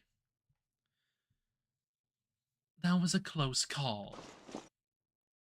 Kirigiri reaches out and pulled me out of the flower bed. It was a good idea to come and check on you. Can you talk? Yeah, sorry. What happened? I was almost made into dinner. Right, Kirigiri said casually. The fact that she was not surprised at all suggested that she seemed to have a rough idea of what's going on. These are children who fail to become human. Kyoka staggered out of the glass flower bed. They need a lot of nourishment to grow in the proper human form. They are imperfect, sad creatures brought into this world on someone's whim. But even so, I couldn't abandon them. Kyoka dropped to her knees on the spot. Suddenly all the plants in the flower bed began to tremble and let out hideous cries. Then one by one, with legs that were hard to describe, as either tree roots or tentacles, they began to crawl out of the soil and glass flower bed. Were they worried about Kyoka? They surrounded Kyoka, and turned their attention to me and Kirigiri. It seems I haven't identified us as enemies. It's really bad. Let's run away. We ran out of the room fast. As we stepped out into the corridor, a strange figure suddenly blocked our way. The freaking armor, which is probably controlled by a plant. An armor suit stood in front of us. The same one that was sitting on the sofa in the reception room. The armor pulled the short sword from the scabbard at its waist and swung it in a wide arc. It's moving! This is not the time to be surprised by something like that. Kirigiri quickly crouched down and swept its leg. The armor crumbled, surprisingly fragile. Green leaves overflew from the gaps in the scattered armor. Yeah. No more enemies. Reached the entrance hall. An anomaly had also occurred there. The tree that had been planted in the flower bed had grown and was spreading its roots all over the room. What's more, it was still growing rapidly, with its roots wriggling like tentacles above the floor. Danger. Kirigiri pushed me away. At that moment, a tree root came flying like a whip. The roots of the tree grazed me and whipped me and Kirigiri to the side. Her body slammed in the trunk of the tree. The roots immediately crawled up and wrapped around her like a giant snake. Are you okay? Tried to run over to the Kirigiri, but was quickly blocked by the wriggling roots. The tree roots were hard. Even when I stabbed the knife into them, it only made a small scratch. We can't let you escape. Kyoka appeared from the hallway. There were plants all around her. Not only that, now leaves and ivy were beginning to grow all over the entrance hall. As if in tune with Kyoka's will, we began to cover our surroundings. Kirigiri's whole body was being squeezed by the roots of the tree. Her face twisted in pain. She stuck her hand out through the gap in the roots, trying to reach out towards me. Here. She was holding something in her hand. I climbed over the rippling tree roots and ran towards her. Just as I was about to reach it, Reaver caught my leg and I fell to the ground. I couldn't give up just yet. I laid on the ground on my face and reached out my hand toward Kirigiri. Kirigiri stretched out her hand and dropped something on my hand. It fit perfectly in my hand. A bottle. I'm pretty sure it's the same we found in the hidden room. Throw it at her. Kirigiri's voice was like a divine revelation falling upon me. I twisted my body and raised only my upper body. Kyoka was standing at the entrance to the hallway. I threw the vial at Kyoka. Direct hit. The bottle hit Kyoka's body and broke into pieces. Liquid inside splashed on her. Kyoka immediately screamed and covered her face. Oh! Oh dear! Oh dear!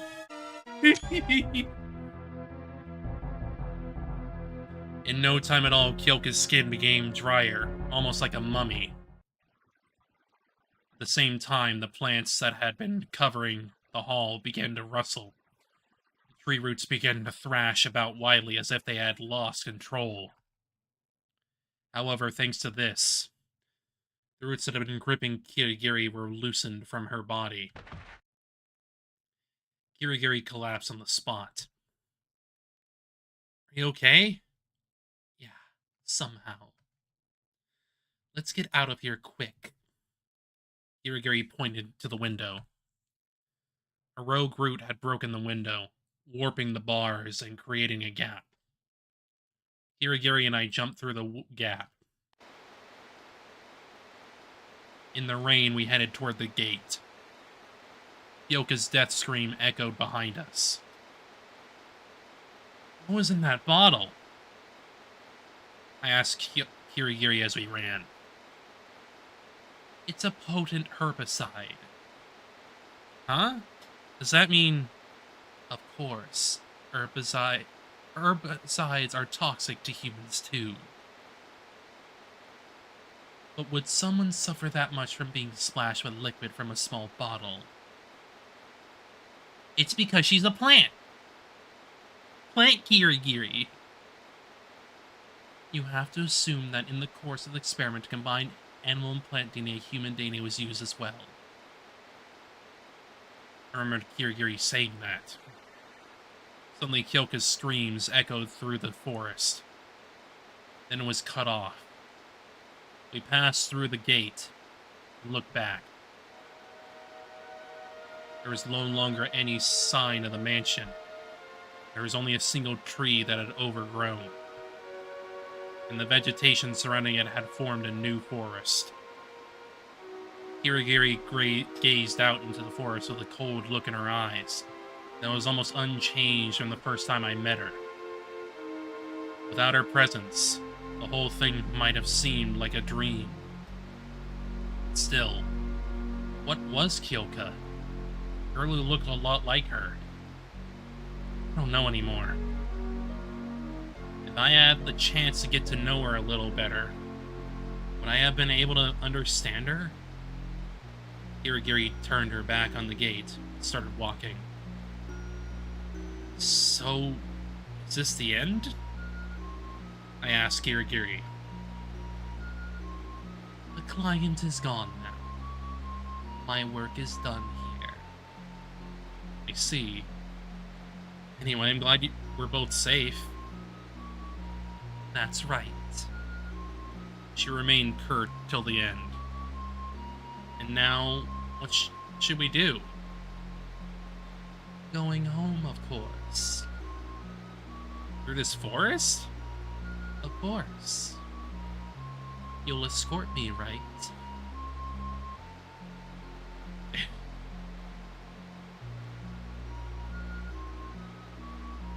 Plant Girl normal ending clear. Normal ending.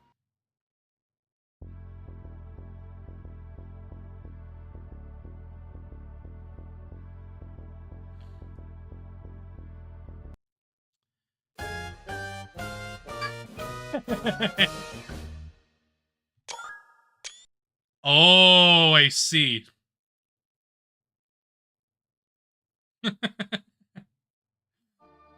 Goofy.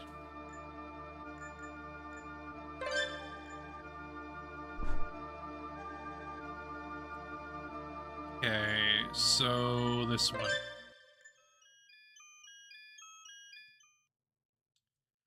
May as well see what we get here.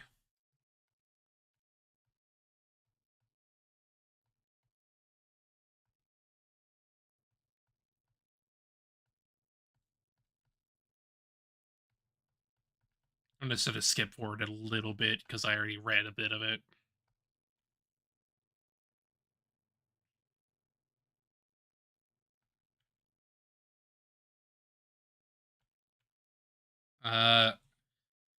Not really.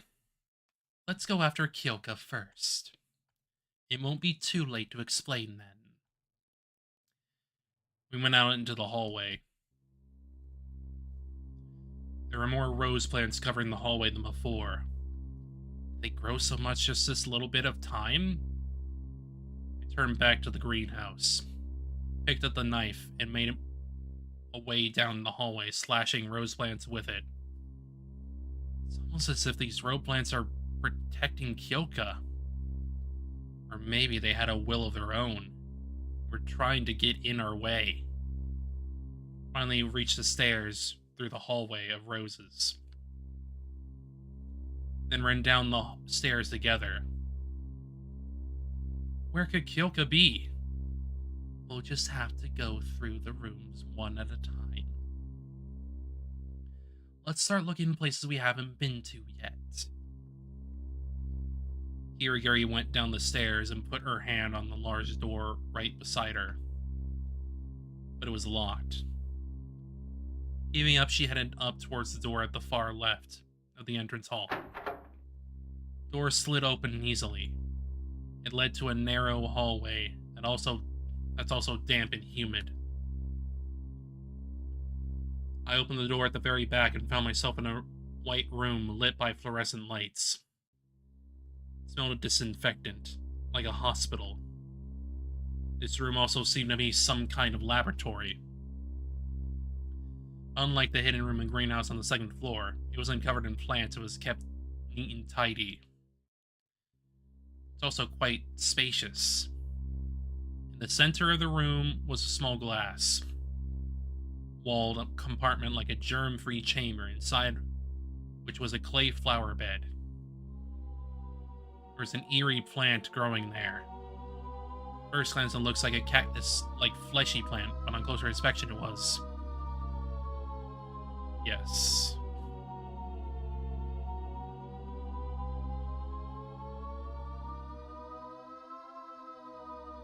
Definitely getting some of the same stuff here, but we'll see what happens with Kirigiri here. So this is the result of their research. Kirigiri tried to keep her composure, but I could hear the agitation in her voice. Still, she opened the automatic doors of the germ-free chamber and went inside. What is this? Is it alive? I'm pretty sure it's alive. The question is this a plant or an animal? Or is it human? Human? This? You have to assume that in the course of the experiment, to combine animal and plant DNA, human DNA was used as well.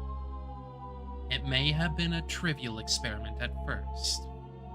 Perhaps botanical development was on only the end goal. However, at some point they started diving into the realm of creating such deformities. This is the secret of this mansion. Kirigiri picked up some dirt at her feet and looks at it. Unlike the other abandoned areas, this is the only one that's been cared for. It looks like someone is still taking care of it. It's Kyoka. I wonder.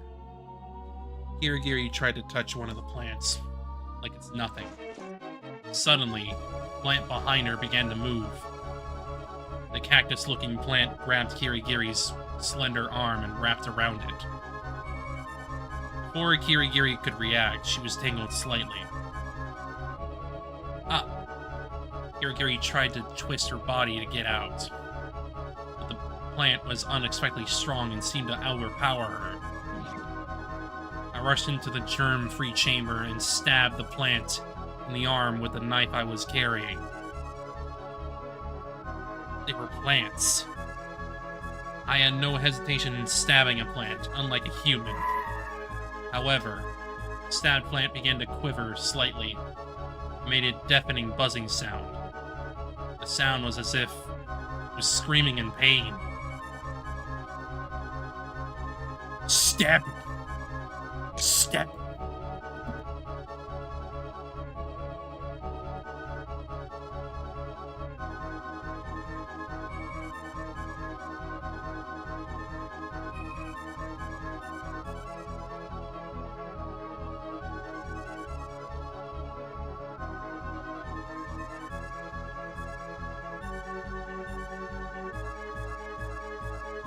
Nose clean.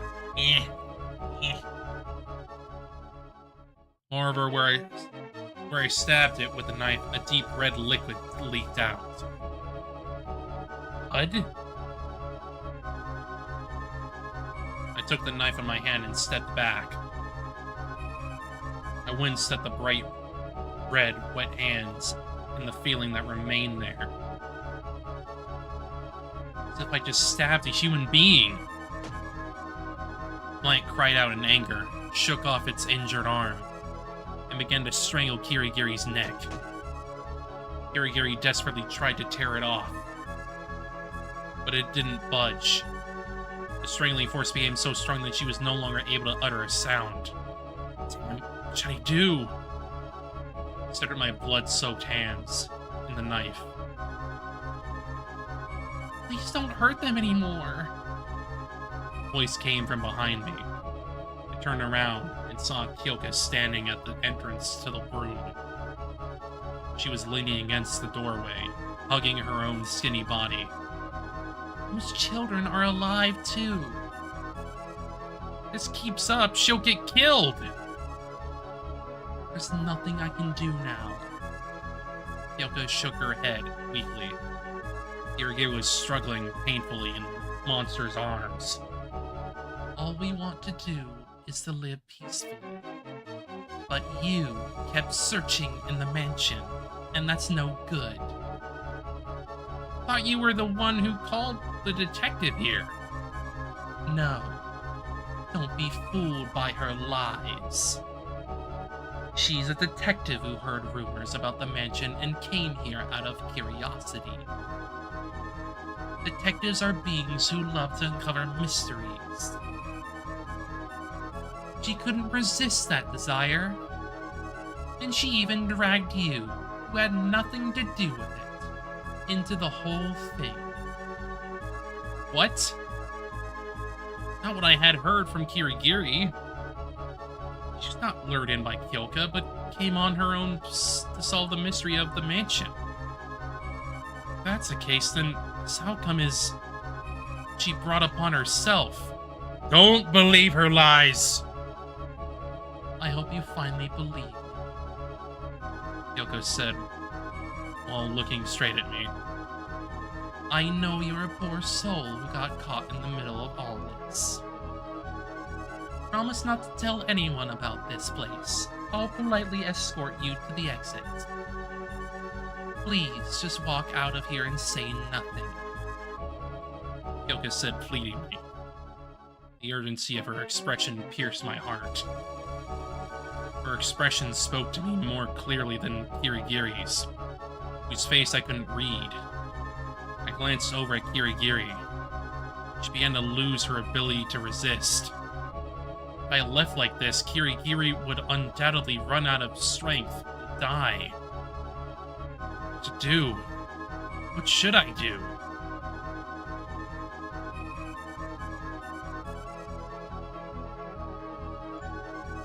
We'll do the leave option first. Okay. I'm leaving. I said this and turned my back on Kirigiri. Thank you. You helped us all, Kyoko said happily. This is fine. I left the room. I heard a muffled scream behind me, but it was no concern to me anymore. The front door swung open. Under heavy rain, I ran through the dark garden. I passed through the gate and ran into the forest without looking back. After a night's travel, I was able to reach the town. A few days passed, and my life slowly returned to normal. In the beginning, I would check the newspapers and the news to see if the mansion was mentioned, but eventually I stopped doing that. Now I was beginning to suspect that the whole incident at the mansion had been a dream or hallucination. Then one night, around midnight, I was awakened by a knocking on my apartment door. Could it be at this time of night? Instead of using the intercom, I knocked directly on the door. Half asleep, I stood at the door and looked at through the peephole. Standing there was a girl with long hair. I got wide awake at once. I felt the blood draining from my entire body. And the fisheye lens, what was standing there in the middle, was Kyoko Kirigiri. She's alive? How? Did she become a ghost to avenge her death? No. Wait a second. Could it be Kyoko and not Kirigiri? So then, what purpose has she come to me for at this hour? Only one possible reason. They must have came to eliminate me. Someone who knew the mansion's secret. Which one was she? Kirigiri or Kyoko? Either way, I could only imagine a bleak end. The banging on the door got stronger. Please don't. I covered my ears and cowered in place. The doorknob began to rattle and turn. Eventually, it became quiet. The lock turned on its own and the door was unlocked. Stop. Don't come in. The door slowly opened. She came in. Which one? Which one are you? I am.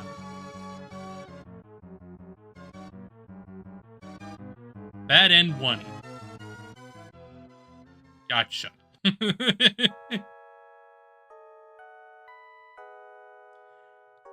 Wow. Wowie wow.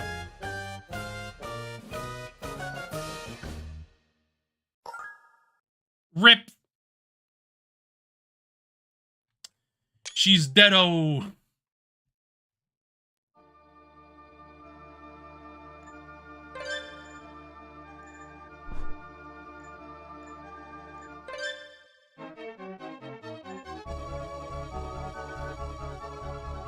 There's no way I can abandon her now.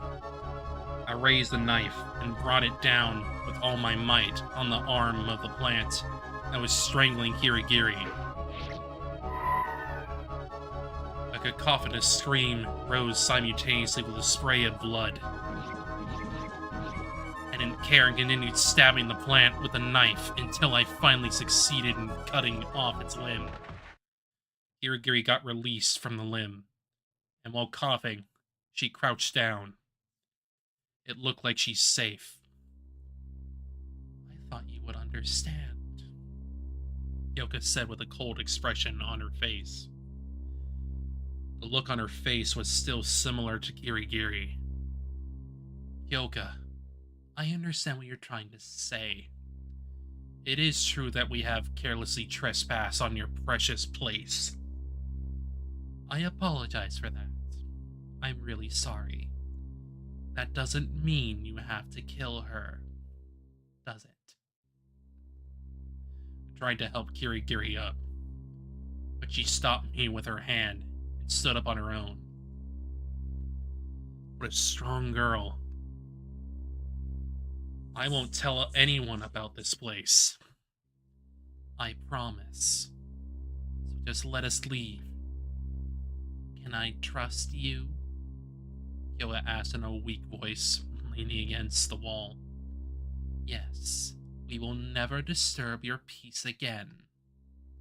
I see. I understand how you feel. What about the detective? I can't trust her unless I get a promise directly from her mouth. Hey, can you talk? I looked at Kirigiri and asked her. Kirigiri coughed and raised her head, brushing the hair off her cheek before turning to face Kyoka. I have no intention of looking away from the truth. Hey, what are you saying? You just want to live peacefully? That's a lie. She's not telling the truth at all. Kirigiri's eyes were fixed sharply on Kyoka. Just when it looked like I was gonna get home safe and sound. I'm not saying the truth. Kyoka tilted her head in disagreement. Yes. Here. Hidden from the eyes of humans, living in peace and quiet, this is not that kind of fairy tale. The reality here is much uglier and crueler. What do you mean? What do you mean, I asked. They are murderers. I'm sure they killed countless people by now. Am I wrong? In response to Kirigiri's question, Kyoka remained frozen, her eyes wide open, and did not respond. It's likely that no one who wandered into this mansion made it out alive. It truly is a man-eating mansion. That's not all. You lure people who work on commission like me to the mansion and kill them. Detectives were probably your easiest targets. Things that were burning in the fireplace were victims' belongings.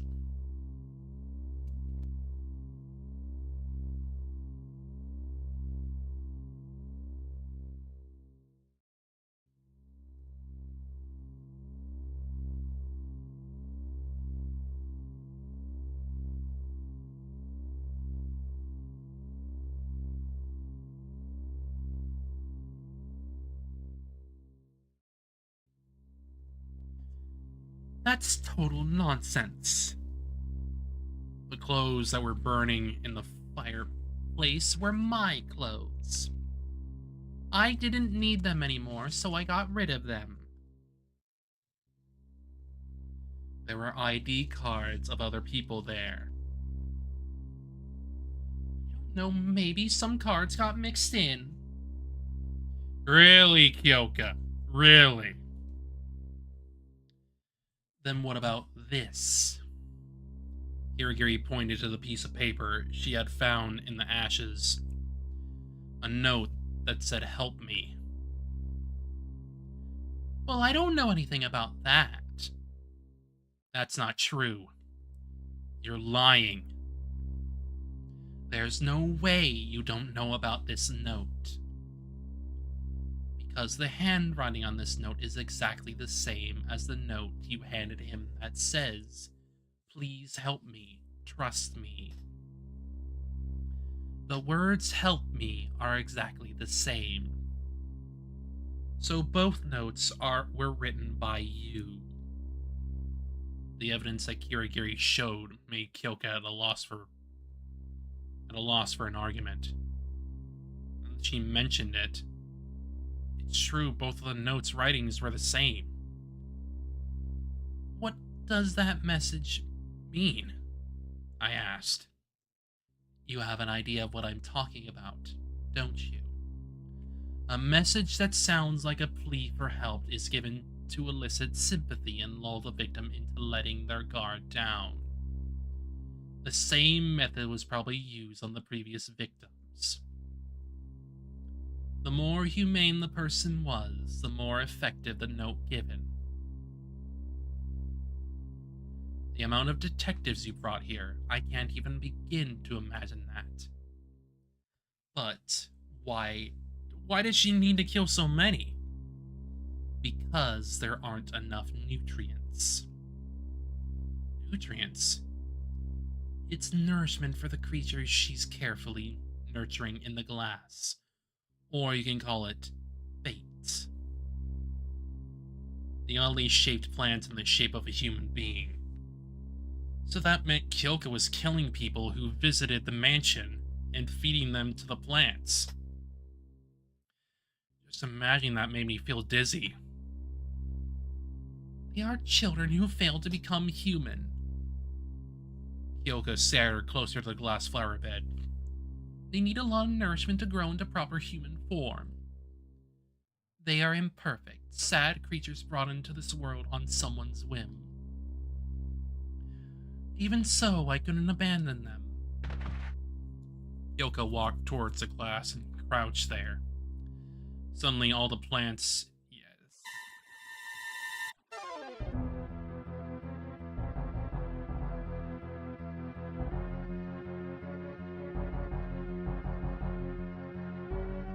I'm gonna assume this is probably gonna end in a similar way.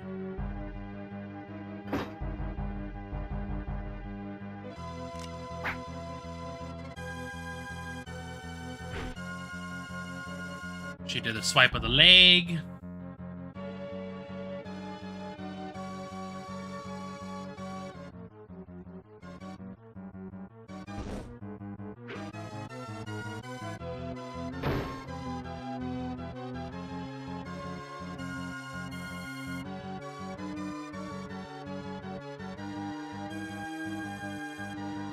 Mm-hmm.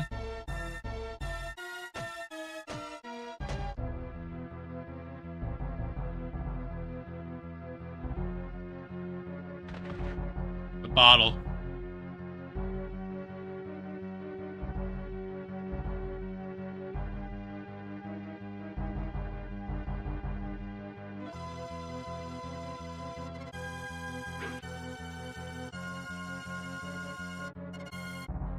Dried up.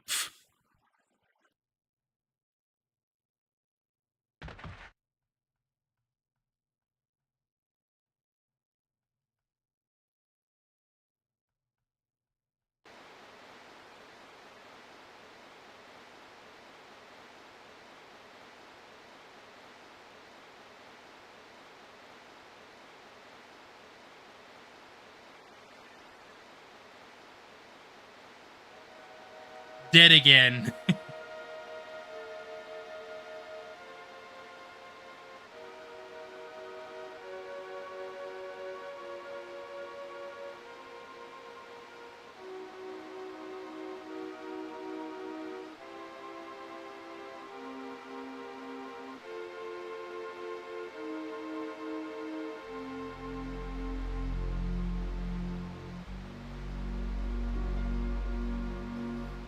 Going home.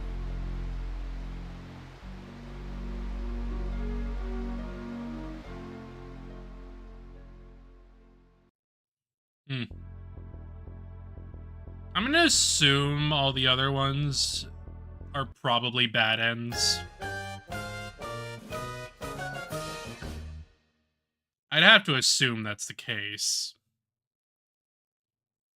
Or some of them probably lead to, like, Plant Girl normal ending. Something to that effect.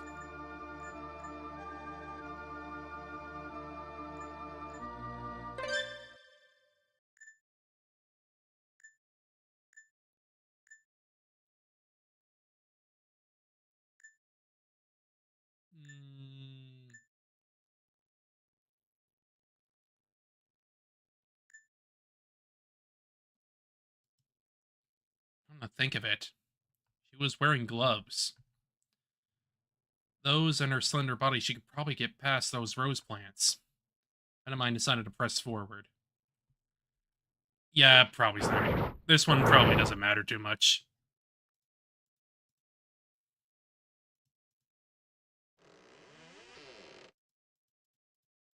Yeah, I think this one is probably just gonna lead to, like, the same thing.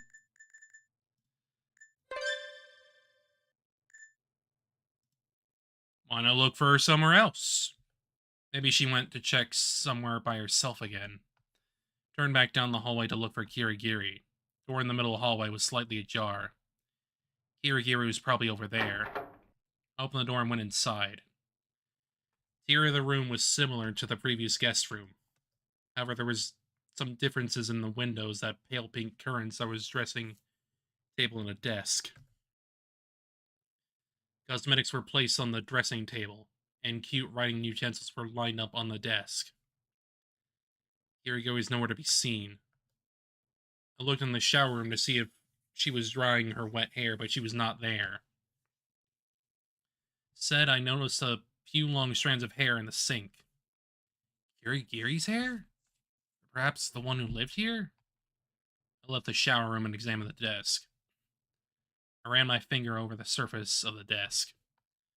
There was no dust on it. The stationery showed signs of having been used. Opened the desk drawer. It was empty inside. Also, I looked under the desk and found a crumpled piece of paper near the wall. When I opened it up, it looked like it was part of a diary. August 10th. I was allowed to go outside all day today again. It said that the air outside is toxic to my frail body. Yeah, this is clearly Kyoka's. I wonder if that's true. When I awoke tonight, I heard banging sounds. Surprised, and I asked Father's friend. He said that those were fireworks. When I looked out the window, I saw round lights of various colors above the distant town. Someday I'd like to see them up close. My favorite clothes no longer fit me. I seem to grow up faster than other people. Why am I the only one with such an irregular body? I was talking to the little people in the glass, and my father's friends got angry at me. Because they're weak to germs, I shouldn't get close to them. Does that mean I'm a germ? I feel lonely because I have no one to talk to anymore. I was reading a book that I borrowed from Father. And I found out that there was a very big country in the outside world, and everyone seems to be living happily. I wonder if I can make lots of friends there. I want to see the outside world. But for now, that's where the page ends. I looked to see if there were more, but there wasn't. girl that I saw before write this? Pages have been torn out and crumbled, so these ones must have been thrown under the desk when the diary was disposed of, and thus survived. The diary gave me a sense of her lonely life in this mansion, although there were some parts that were puzzling. Little people in the glass, what did that mean? The plants. The ones that have not grown fully yet. What I was more curious about was the sentiment behind the attempt to get rid of this diary. Did she simply want to cut off the past? I stuffed the diary pages in my pocket and left the room. In the end, Kirigiri is nowhere to be found. Really cross these rose plants all by herself? I had a feeling she could do it.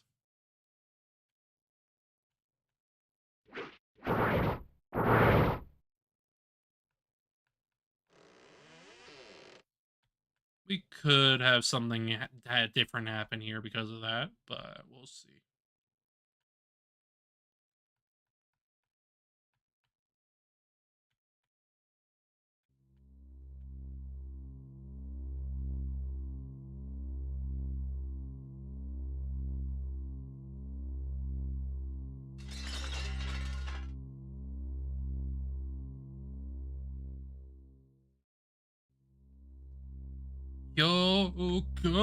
Kyoka.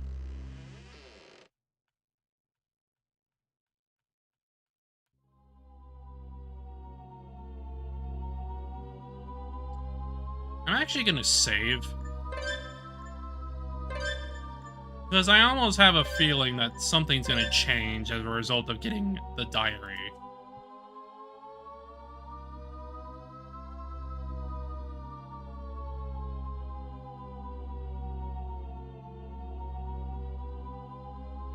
Mayhaps getting certain items gets you to a certain point. A certain ending, perhaps.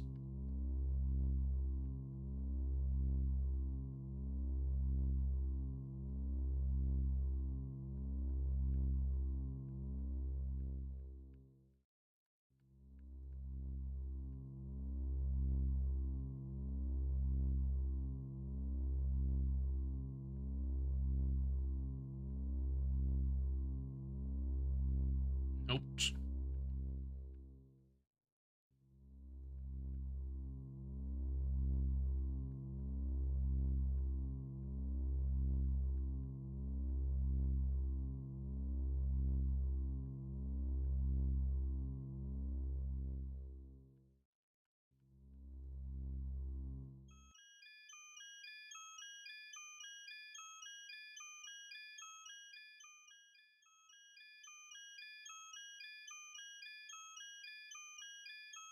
Yes.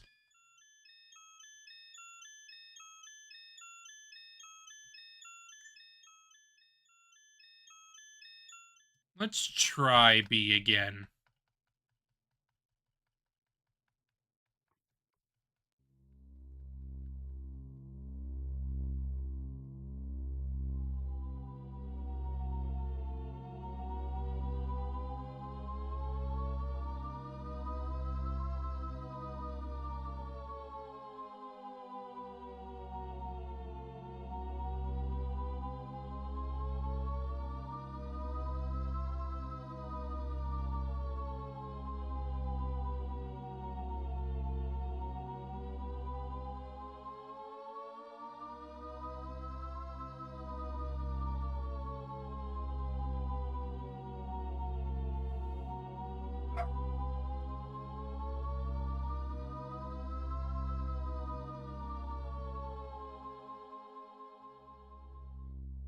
Dog bork bork.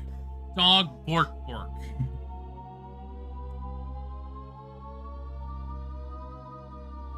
Borky bork bork.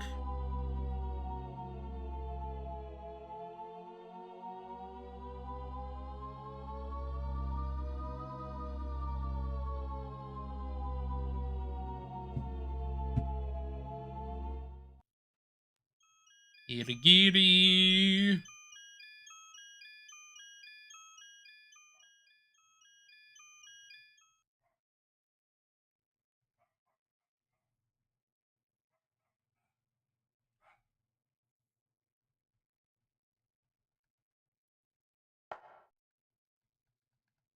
Gotta get nom-nommed.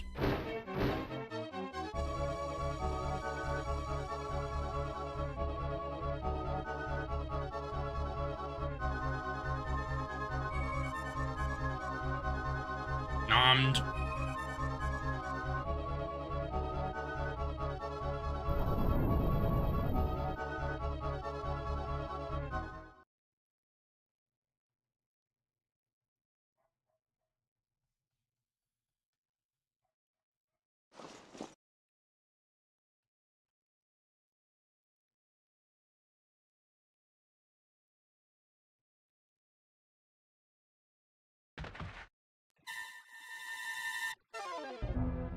Enemies.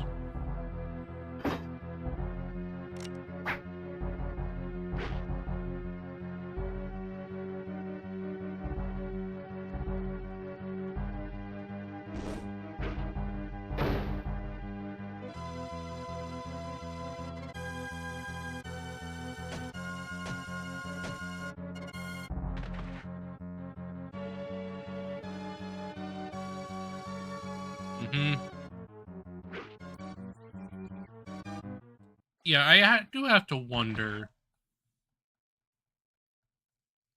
Clearly there's, like, some, like, specific things that you need to have.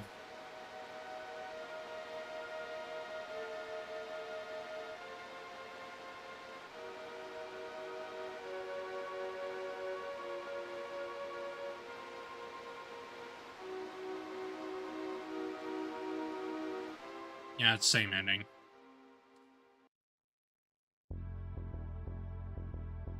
You probably have to find specific notes and whatnot to, like, push it all together, I imagine.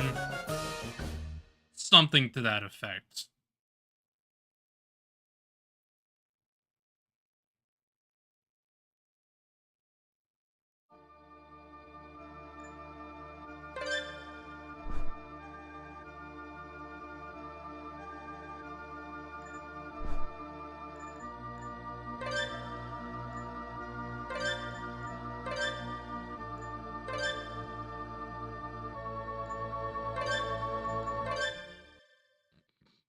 I'm gonna try the beginning bits here, because I almost imagine that the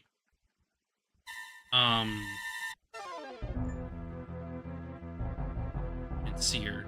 At the moment I was suddenly struck with the idea that proved the prime hypothesis, so I was unable to concentrate on driving. Or something impacted her. So I thought. The girl nimbly evaded it, walked over the side of the road as if nothing happened. What amazing athletic ability! Is that the stick plus dodge movement? I confirmed that she was safe in the black mirror, and I stopped the car.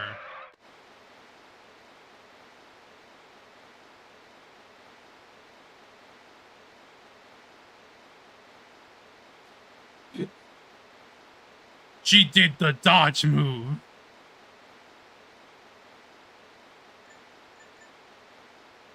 You're not a ghost, right?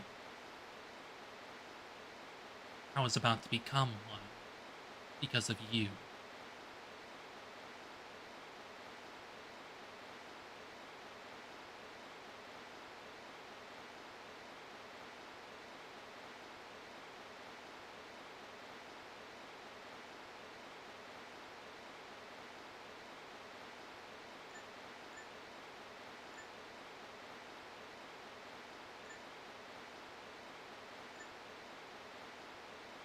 Close the window.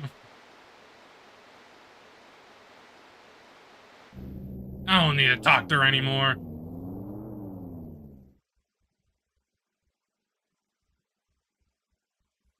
You're just... No, I'm gone. I'm gone. For now, let's get out of the forest. I drove fast. On the way, I tried turning on the radio, but all I heard was strange noise and nothing else. Weird. Tried tuning it so I averted my eyes from the road. That moment was critical. Looked ahead, a figure suddenly appeared in front of the headlights. Girl? Again! So the second time I remained calm and stepped on the brakes. The person illuminated by the headlights looked just like the other girl. What was this? Sure, I'd left her behind. The road was straight with no forks in the road. So how did she get in front of the car by just walking? No, she's dressed differently from before. Oh, we just randomly find... I guess we just randomly find Kyoka early. One wearing a shabby one-piece dress. Looked more like a ghost. She walked unsteadily up to my car. Would it be fine if you pick me up? She looked in the driver's seat and said,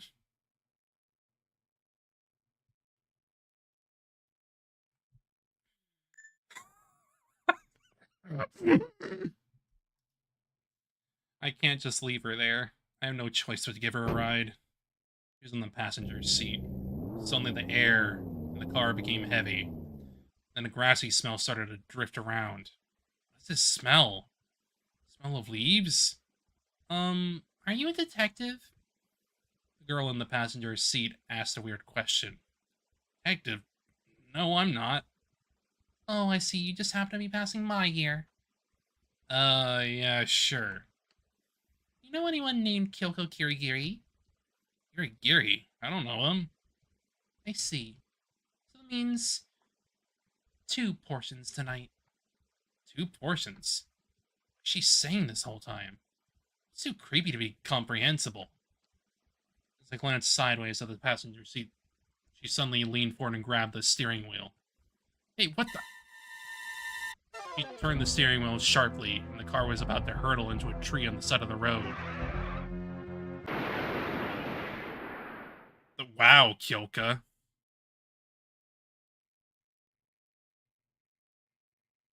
Lost sense up and down, left and right, lost consciousness. With my consciousness fluctuating, I slowly opened my eyes and they met with a girl peering at me. It's her. Please just stop. I found just the right amount of nutrients. I need to bring this back home quickly, she said with a happy smile. Nutrients? What did she mean? After that, I was carried somewhere by someone who had made a metallic clattering sound. Last thing I remember was the faces of the foreign figures looking at me. Come on, everyone, eat up!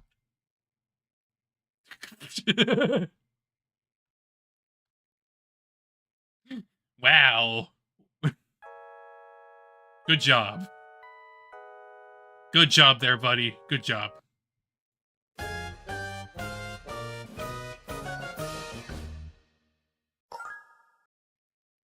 Your food now. I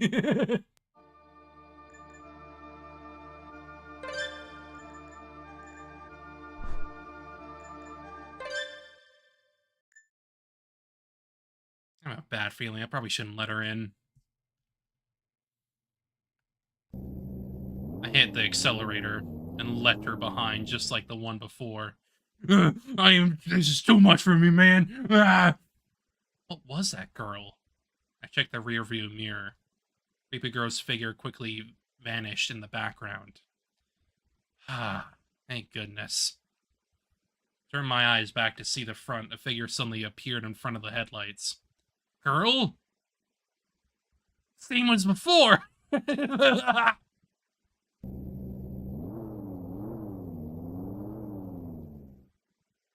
Don't show up again. What have I done to you? Next thing I saw in my headlights was a fallen tree lying in the middle of the road. Not enough time. You got a bad end. Yeah, this is... Yeah, it's the same bad end. Fair enough.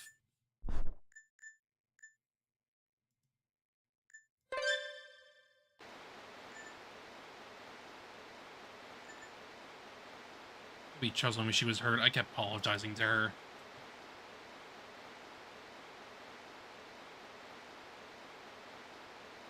I didn't really mean any harm. I'll pay more attention when I'm driving from now on. Please accept my humble apologies.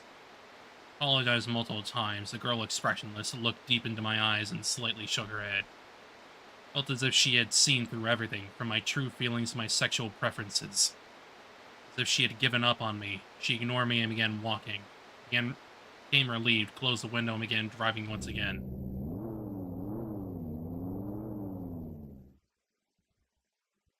Grief, I'm glad nothing happened. At any rate, let's get out of this forest as soon as possible. I drove fast. Turning on the rate. Yes. No! UFO! Suddenly I saw a large ball of light passing across the sky ahead. What was that just now? Another shooting star? Or a meteor? Maybe it's a flaming meteorite phenomenon. Tonight was said to be the day when meteor showers can be observed, so there was a good chance of that.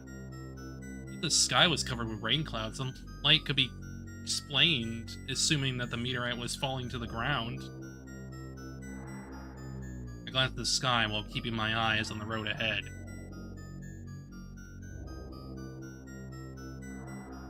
If the sky had been clear, it would have been a magnificent celestial show. Okay, but hell yeah, rain. At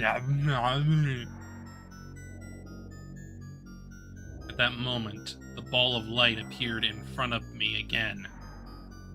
UFO! This time it flew in the opposite direction. Something's clearly wrong here. Never heard of meteors that fly in opposing directions. Pulled my car over to the side of the road, took an umbrella from the back seat, and got out. I looked up at the sky while holding the umbrella. Maybe another meteor would fall soon. I pulled my used digital SLR camera out of the car and waited for a while. No matter how long I waited, the sky remained dark. No way a meteor could fall like this this instant. Suddenly, I heard footsteps from behind. Turned and saw the girl I had almost run over earlier, walking towards me. Did she become a ghost? No, I didn't even run her over. We were on the straight road and going in the same direction. It's only natural that we would catch up at some point. Awkward. She approaches me, seemingly oblivious to my presence. I received some kind of radio signal?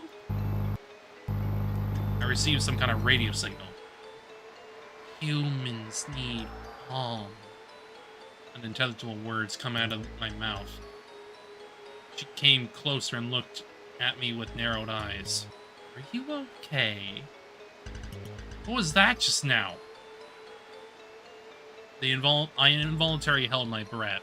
Now I feel like I'm a puppet. You're hiding something? I'm not hiding anything.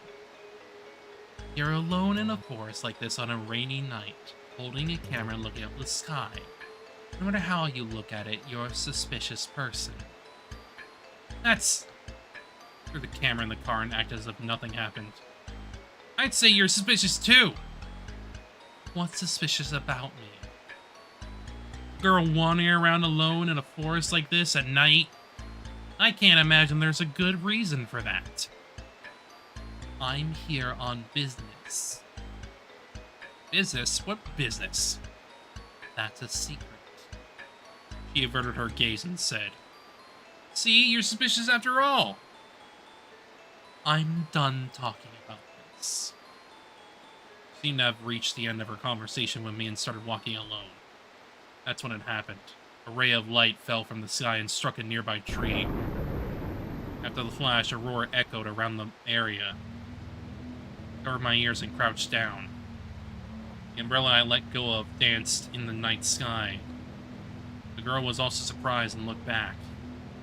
The tree that was hit directly by the light immediately burst into flames and began falling toward the car. In no time at all, the car was flattened in front of my eyes, turned into a mass of flames. My car, my telescope, my camera! Get away, it's dangerous. The girl grabbed me by my arm and dragged me away from the car. The car held almost everything from my student life. And now, I began to realize that I wasn't even holding my umbrella. I happened to have my cell phone in my pocket so it didn't burn. When I looked at the screen, it showed that I was out of range. I couldn't call for help. Moreover, the road was cut off by the burning tree. There was no way to turn back. What just happened?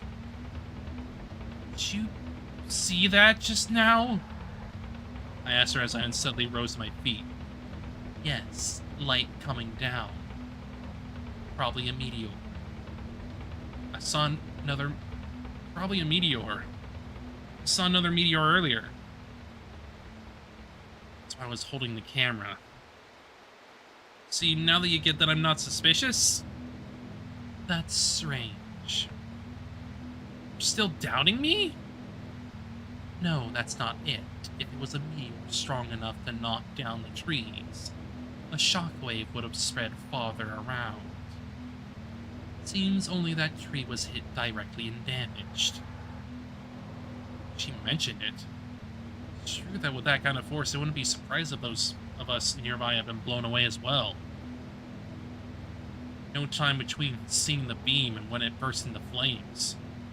For a meteor, then it would have taken some time for it to reach the ground. If that's the case, what was that light just now?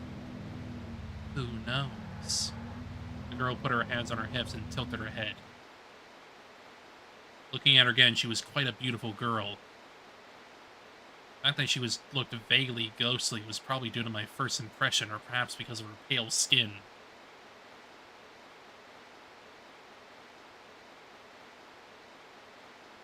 Oh my god.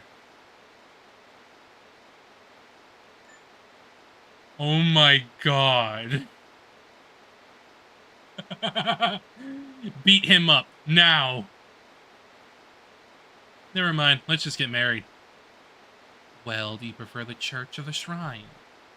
She said with her head down. You mean for the ceremony? Was she interested? No, you're dead. No, I meant a closed room. Yes? I'm talking in which locked room you would prefer to be in if you were to be killed in a way that looked like a suicide. Huh? Am I gonna get killed? Don't worry, it'll be a perfect crime. It'll be treated as a suicide. I'm sorry, I won't say stupid things anymore. Really prostrated on the ground. What should we do now? My car is broken, we're gonna get lost if we don't do something. If we walk a little further, we'll reach my client's mansion. Client? Can't say any more than that. I hope you understand. She began walking. I decided to follow her. Have you been alone in the mountains all this time? Of course not. I got here by taxi. Why don't you just take a taxi to where your client is? Because that's what they instructed me to do. She stopped abruptly, turned and stared at me. Don't pry too much. Hey. I suddenly dropped my shoulders. By the way, my name is... I already know. Huh? How? Through your car number. The car number, huh? I have seen scenes in detective dramas where they extract information about the car owner from the license plate number. That's something that any ordinary person could do? Ridiculous. We're instructed by a client. Just who is this kid? There are a lot of mysteries. For now, I needed a follower. Before I knew it, the road was no longer even gravel, but had started to look like a trail for animals. If I had been alone, I would have definitely turned back. At least someone living down this road? What do you think? Come on. I see a light.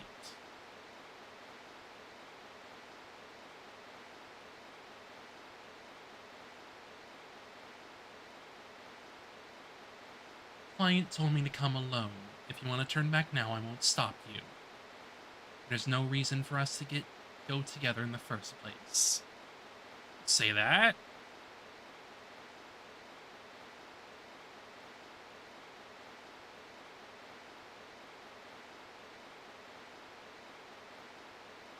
Probably not shy, she's not the kind of person that makes friends. Just thinking about it, I lost sight of her. Hardly chased after her. Now all I could do is follow her. Pushed my way through the trees and through the forest, the light gradually drew closer.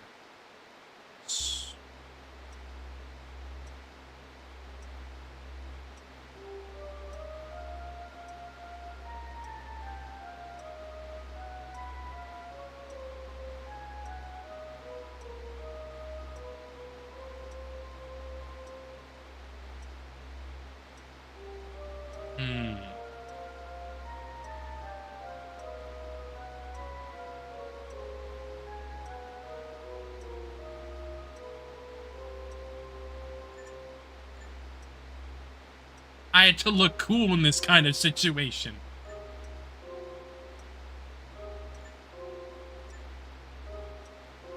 This manly man will come with you.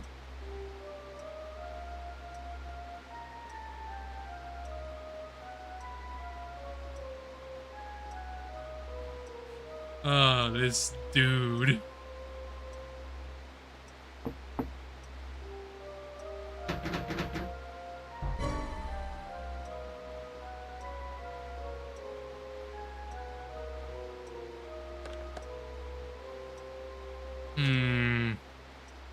Music's definitely different here, though. It's not the other one.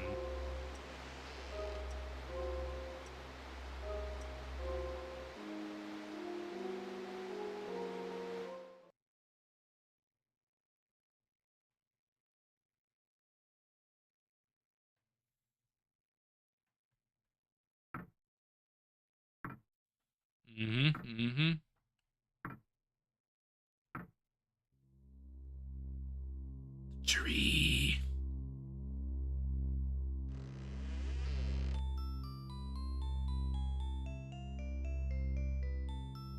It's in the mansion? I quickly prepared myself for the greeting. How do I start this without ending up being kicked out? What emerged from the door was not even a human, but a 1 meter long rat-like creature. Oh, that's a freaky thing. It was no ordinary rat. An unusually long, slender snout with several branches at the tip, which wriggled like a tentacle. There's an extra scenario? I mean, we've already... it would make sense, at least. I don't know how we would get there, though. I just know that things have definitely changed here a little bit. What's this creature? As it entered the hall and noticed me and stopped. Our eyes met. We only look at their dark eyes, they look cute and round like earless seals. What is this thing? Who knows? She was too speechless at this weird encounter. A Spielberg movie? Oh, God.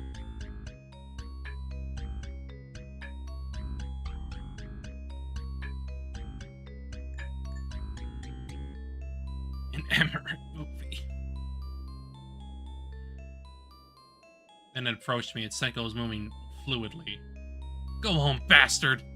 I swung my fist at it. Then suddenly it opened its hideous mouth hidden inside its tentacles and jumped at me, baring its fangs. I'm gonna get eaten! I fell back on my rear. What descended from above was a man in a white coat. What? Who's the man? When did we get the man? Man in white had a spear-like object in his hand. He leapt from the staircase landing and put a force of his fall directly on the spear, which pierced the mysterious creature.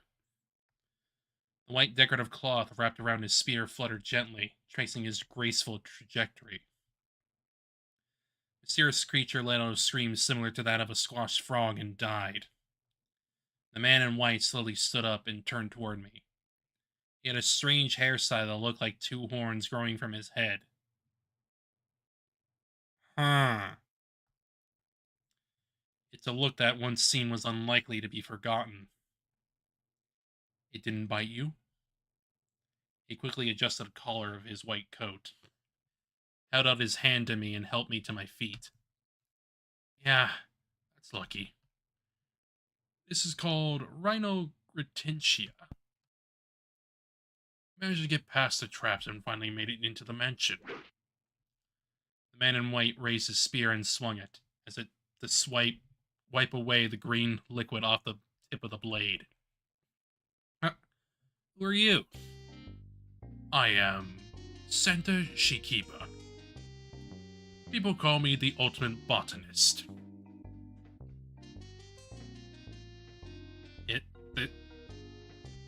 This is definitely way different from before. Ultimate? Ultimate? Could that be? Heard of it. A privileged school above the government that only high school students with exceptional talent are gathered there. Does that mean he's a high school student? I couldn't really tell from his appearance. In any case, this man named Shikiba had an incredible aura. Oh yeah, right. I remember hearing about Shikiba vaguely. Oh, you're here. This time a girl's voice came from above. I looked up and saw a girl in a white coat standing at the top of the stairs, leaning over the railing and waving her hand. Yeah, so clearly here we're able to meet Shikiba, unlike the other time where it was just Kyoka. Welcome to the Earth Defense Force Plant Defense Corps HQ. Earth Defense Plants?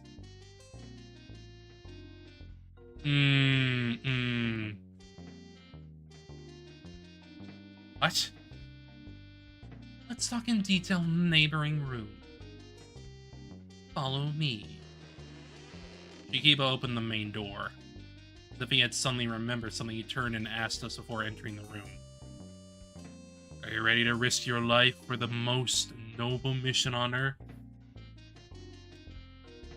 Huh? Yes. Felt like I'd just been asked a really cool question, but I didn't really understand what it meant, so I just agreed. Come in. We followed Shikiba into the room. Huh.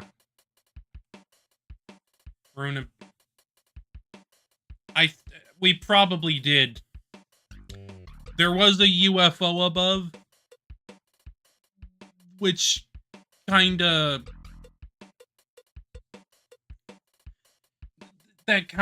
gave me a feeling of like Silent Hill 3, Silent Hill UFO ending type shit. No. She's not giving her ultimate. Only Shikiba has the ultimate botanist. The room would appear to be a hastily arranged conference room with tables laid out in what looked like a cluttered warehouse. There were multiple monitors on the walls and whiteboards with maps and papers clipped to it. Tables were cluttered with binoculars and other things. As soon as Shikiba entered the room, he cleared away everything on the table with one hand to make some space, and spread out what appeared to be a floor plan. Please don't spread out floor plans like you're in a Hollywood movie again, Captain Shikiba.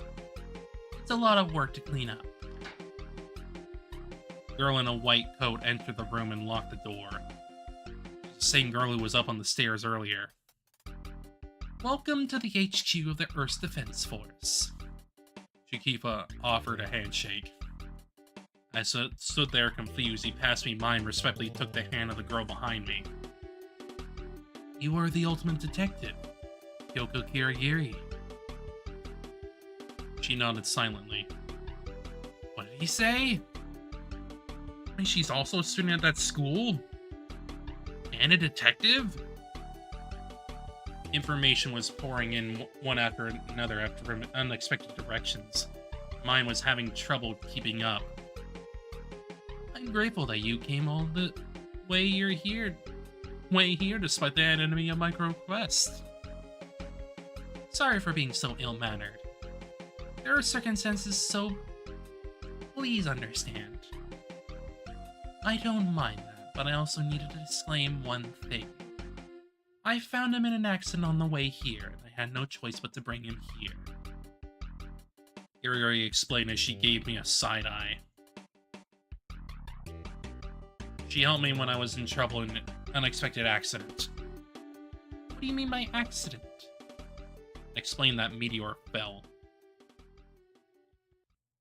Maybe it wasn't a meteor, but an attack by them. Attack? Their laser beams can burn trees.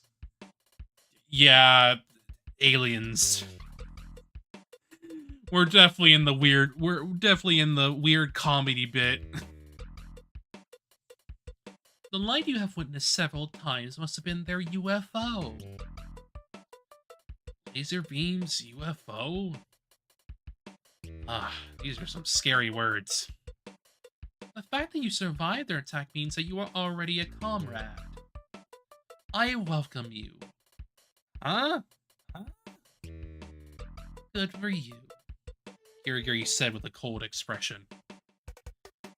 No, I got here just to borrow a phone. Let me introduce her first. Girl over there is Kyoko. She is the strongest and only member of this defense team. If you have any questions, ask her. Nice to meet you. Kyoko smiled as she saluted with her hand. She looked somewhat like Kirigiri, but with longer hair. However, unlike Kirigiri, she didn't have a braid, and her expression was more expressive. Still, what was this strange gathering all about? Perhaps I'm wandering to the wrong place. Now, before I tell you what I'm asking of you, Kirigiri, let me first make sure you understand the situation we're in now. Shikiba stood in front of the whiteboard with an instructor stick. About a year ago, one UFO landed in the mountains near here. He casually said something so outrageous. There's no room for me to butt in. As you all know, there are billions of stars in the universe. It is said that there are countless stars among them that are habitable for intelligent life. However, when considering the scale of the universe, the probability that two civilizations that arose in two different places at the same time would meet is almost zero. Extremely unlikely. But that has happened. Shikiba pointed to the newspaper clipping stuck on the whiteboard. It appeared to be an article about a UFO sighting. In the photo, a UFO was clearly visible in the sky.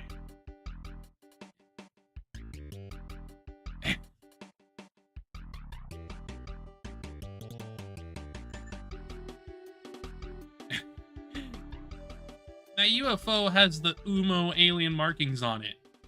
That's right.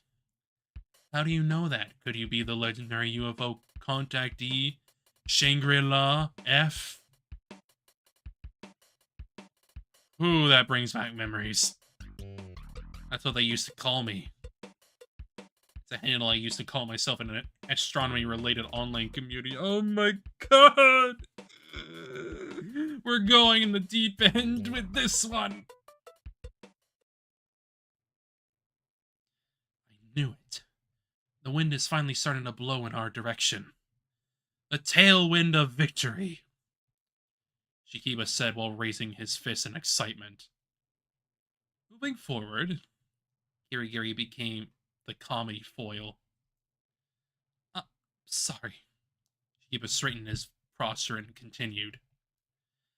Recently, UFOs have been flying around the area actively, as if they are showing off their power. Fortunately, it's not us who have advanced space navigation technologies, but our enemy is. What does all this mean? I'm sure it goes without saying. How was I supposed to know all that? An invasion. Kirigiri replied. That's right. Shikiba nodded seriously.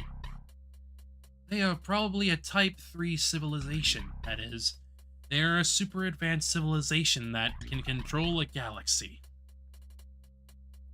In other words, they are ultimate galaxy invaders. We're power scaling at this point. And against ultimate galaxy invaders, we had ultimate high schoolers. There was a big difference in scale. I first learned of their existence when I was exploring the nearby mountains for botanical research. I found an unfamiliar flower and picked it up. One discovered that it was a type of Rhinogranetia called a snouter. It was a different species from the one that had attacked you earlier. The one I found was the type that camouflaged itself as a flower to catch prey. Even though they're all the same species, there are many different types. Hilka explained as she placed photos of snouters on the table. All the photos were old, Kirigiri pointed out. Sharp eye. All of these photos were taken decades ago. But you said earlier that the UFO came a year ago. I tilted my head and said, in fact, for more than 100 years, these snouters have been plotting an invasion of the Earth. They're the freaking aliens!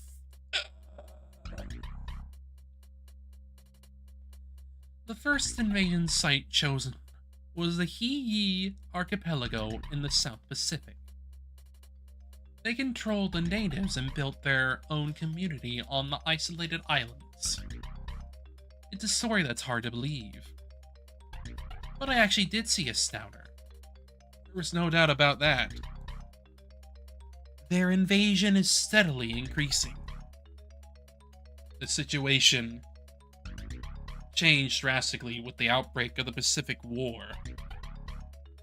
Back then, a Swede escaped from a Japanese internment camp. He accidentally washed up on an island inhabited by the snouters, and their existence became known to mankind.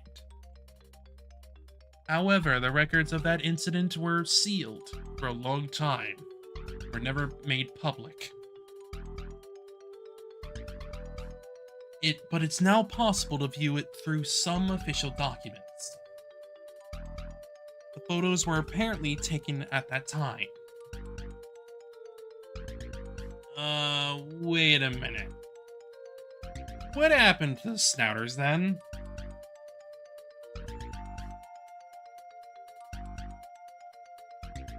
Were they not driven away? Yes. Humanity's victory was just a coincidence. Coincidence? It just so happened that a top-secret nuclear test was conducted near the island, and the island itself disappeared. Wow. Ironic. Humanity was once saved by the abominable nuclear weapons. All the snouters at that time became extinct, but it seems that new ones have appeared on Earth. They are now growing in numbers, looking for an opportunity to invade en masse. Recently, I have heard of cases where people who entered these mountains were spirited away. Perhaps they were mutilated by snouters. Shikiba clenched his fist in frustration. I think we should contact the police, FBI, MIB, or the UN as soon as possible. If we do that, it will immediately turn into an all-out war. There's no need for us to speed things up now, do we? We're still looking for an opening. Mustn't act so rashly. So then, what should we do? Silent, lonely more. I've been fighting such a war for the past year. Guess I'm lucky to have found this abandoned mansion so close to their invasion spot. I've been using this place as a frontline base to try and counterattack. But recently, the Snouters seem to have become aware of the existence of this mansion, and have begun to send out scouts little by little. Kyoka explained. If we don't stop them here, they will be able to invade the whole Earth. Someone has to step up to protect the Earth. No, I need to step up. But there's no need for you to take on that responsibility. So you want me to just turn a blind eye? That's absolutely out of the question. Now that I know of their existence, I choose to fight. From the moment I made that decision, I was prepared to fight alone. Said before, we can't let this information be known to the outside world. If it becomes an all-out war, we, the inferior civilization, will surely lose. Even fighting those creepy snouters all by himself? When I thought about that, I couldn't not respect him. How long have you been here, Kyoka? I was about to be mutilated by the snouters, but then I was rescued by Captain Shikiba. That's how I joined the team. She's now an indispensable asset. However, with the intensifying invasion of those snouters, we can no longer deny that our force is inadequate. So, we need more manpower. Kirigiri said, leaning against the desk with her arms crossed. As expected, the Oldman Detective, your perception is great. Yes, that's exactly what I've been asking from you. Please help us out. Hey, a moment. I interrupted the conversation and whispered something to Kirigiri. These guys serious? I have my doubts. But it is true that there are some bizarre creatures running around, and I see the correlation to the missing people incident. But it is, I have never heard of such fighting. I haven't heard about it either. If I had known beforehand, I wouldn't have come. I wonder what they think detectives are. Exactly. Just refusing to get out of here. I accept. Nice, you accept. Wait, what? You've made a great decision. I knew you would say that. You guys might be humanity's hope. Once again, welcome to the Earth Defense Force Plants Defense Corps. Shikiba welcomed us with applause. Congrats on joining, congrats! Kyoka joined him and clapped as well. The you guys includes me. I'm just passing by, I'm not an alternate or anything like that. Don't worry about that. Kyoka is the same. You two can become a great warrior. Kyoka Kyoka is not an ultimate. I only got lost in the mountains, but now I'm joining an Earth Defense Force. What was with this crazy turn of events? I'll have you guys help me right away. Ask Kyoka for details. Shikiba headed for the doorway, spear in hand. Huh? Where are you going, Captain? Check to see if any other snouter has entered the mansion. Got it. Take care. Kyoka saluted and saw Shikiba off. He gave a fibble with the doorknob, but when he realized it wouldn't open, he kicked the door open and went outside. Come on! It was only locked.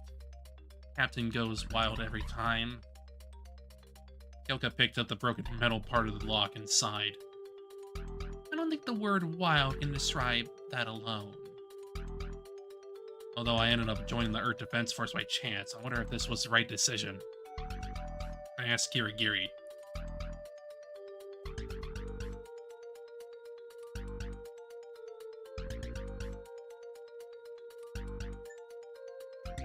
Earth Defense Force is an detective's forte, right? My job is to fulfill the request. The rights that are fused, right? Yes, but if this case is related to the missing persons cases, and there will be more victims, and as a detective, I cannot ignore it. And also, Kirigiri said as she adjusted her gloves, because detectives are allies of the truth. Watching her mutter, looking off into the distance, I found myself unable to say anything more. Let's move on then.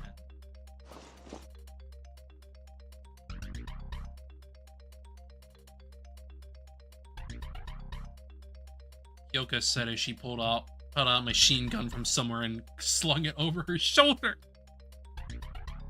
Is that a real gun? Of course. You can't protect Earth with toy guns. Kyoka answered with a smile. I didn't understand how she could have such a smile. With Kyoka at the front, we left the conference room, crossed the entrance hall, and moved to another room. Senior reception room. By the fireplace, a sofa was lying there, and on the walls there were bookshelves lining them. There was a pile of ashes in the fireplace, but I didn't know if it was usable. Kyoka? I call out to her back. What is it, newbie? Now I'm being called a newbie. I've been wondering, leaving aside the Earth Defense Force part, what does Plants Defense Course come after it mean? I'm glad you asked. Let's walk and talk. He walked through the reception room toward the door at the end of the mansion. Till I joined the Corps, the captain had been fighting the Snouters all by himself. But no matter how amazing the captain is, there is a limit to what he can do alone. So the captain used his ultimate talent as ultimate botanist to selectively breed common plants and create weapons out of them. Plants as weapons? Yes, that's the Plants Defense Corps. Sort of like carnivorous plants. Wow.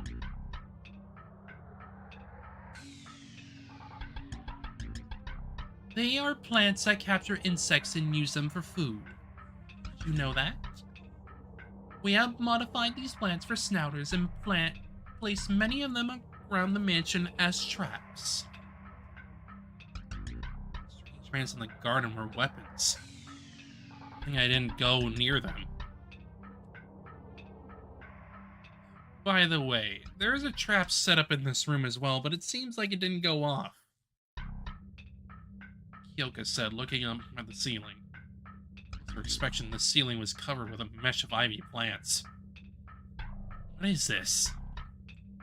When it detects movement, the vines entangle the prey. Hearing that, I stopped in my tracks. It's fine if you walk slowly. It reacts when you move at a certain speed, but it seems that the sensitivity is too weak to detect Snouters. Which means they need to be improved. Other plants scattered everywhere included plants whose leaves shoot seeds like bullets when touched, trees that cause a burning rash just by getting close to them, flowers that give off a rotten poisonous gas. What a fearsome ultimate botanist. Man who had been protecting the earth all by himself. Kyoka opened the door and we moved further into the next room. Inside was what looked like a dining room.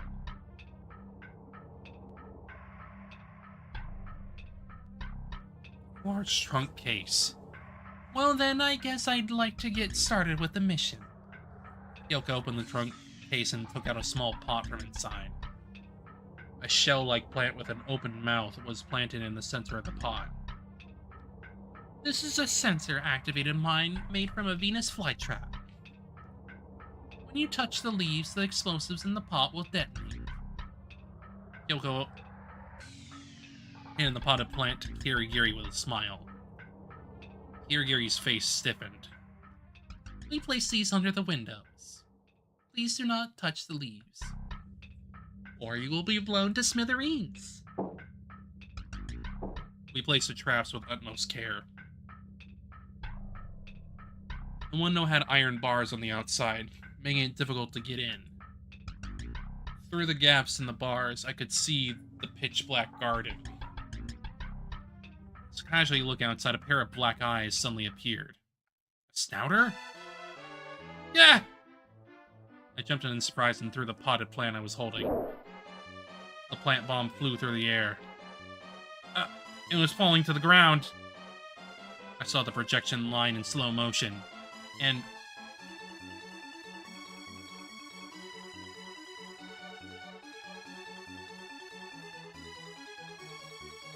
oh my god.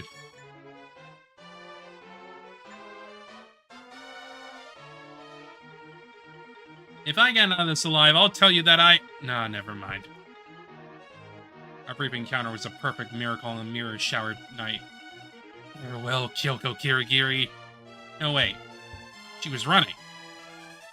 Her aim was the plant bomb. She then dived to the floor like an outfielder chasing a fly ball. Diving catch! The potted plant fell into Kirigiri's hands and was safely secured. What are you doing, newbie? Careless dirtbag? Kyoko raised her voice. I'm sorry. We were all about to become well-done diced steaks. 'Cause they were outside. Snouters.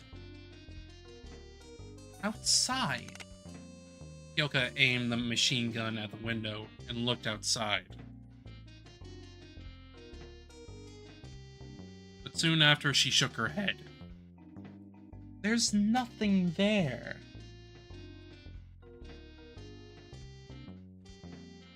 No, I'm sure there was. Even so, that's no reason to let go of the bomb.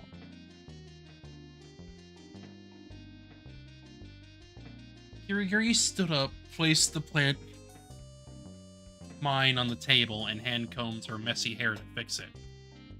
She was remarkably calm. I'm really sorry. Please be more careful, or we'll all get blown up to hell. At that moment, a loud explosion echoed from behind the door. Her eyes widened and looked toward the door. That's the sound of a mine exploding. Over there is the kitchen. Let's check it out.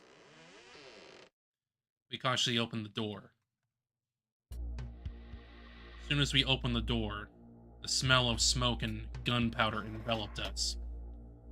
The floor was littered with cooking utensils, and all the cupboard doors got broken or detached. Apparently a mine planted in a small window at the back exploded. The entire window frame was blown away, leaving a large hole. It's a bit too much power, I think. Kirigiri was at a loss for words at the sheer force of the explosion. I don't see any dead snouters. Probably didn't just die, but also erased from existence. Kyoko couldn't stop grinning at the results of her trap. No time for laughs, Kyoko. What if some snouters coming through here? I approached the hole made by the explosion. Oh! Hello! And once again I met black eyes looking at me from beyond the darkness. You're here!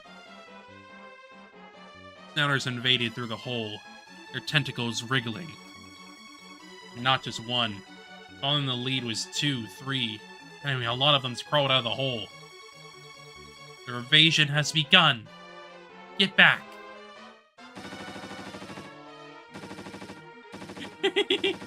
Kyoko pulled the trigger of the machine gun. Flashes lit the dim room, and shell casings scattered. I crawled back to the door. Retreat! Retreat! Following Kyoko's order, we left the room and closed the door. At the same time, several snouters slammed their bodies against the door, shaking the entire room. Without even a moment to catch our breaths, the windows of the dining room got broken, and snouters extended their long tentacles through the iron bars. As we swept them off of us, we ran into the reception room. As I tried to run away, something long and thin, string-like, fell from the overhead and tangled around my neck. Snouter? I explained it to you earlier. Yoga took out a knife and cut the vines that were wrapped around my neck. Oh, right. They were the slinging traps. Calm down, take it slowly. Trying not to hurry, I moved to the door.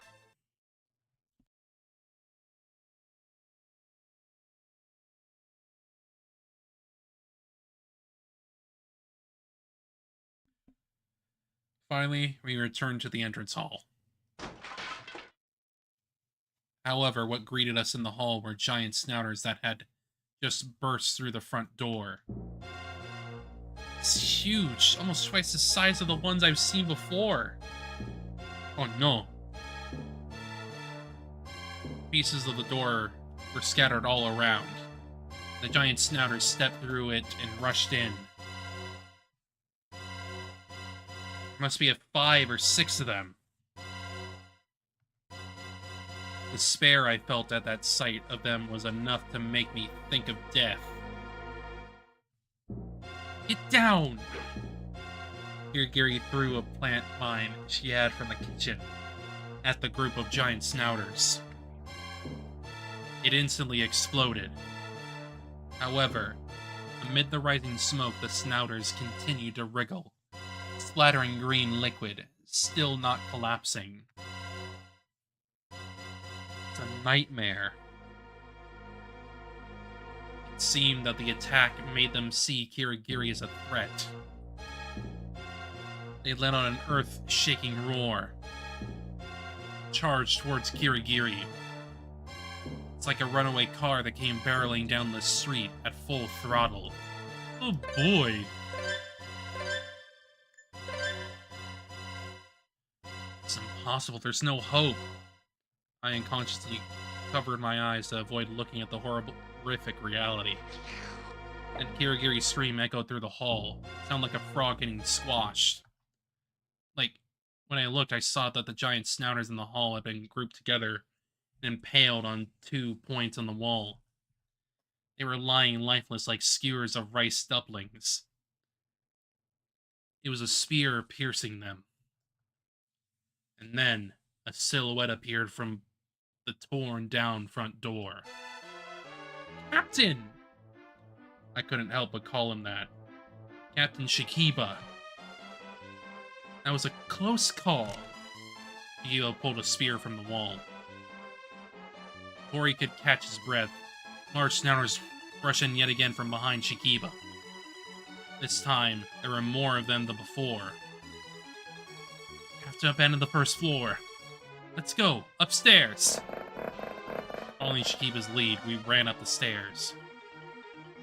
Shikiba signaled to Kyoka as we reached the second floor hallway. Alright, now! Kyoka pressed a switch on the wall.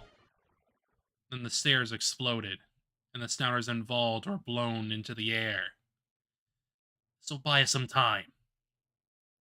Okay, everyone, here. Shikiba opened a nearby door and entered the room.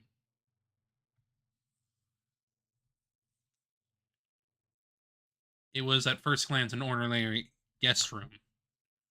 There was a bed and a closet in a secluded area, as well as a shower room and a toilet. Shikiba flipped a switch at the entrance, and the bedside lamp lit up faintly. Shikiba opened the closet and pushed down the built-in hook. Then the panel at the back of the closet slowly began to open inward like a door. This is my secret lab.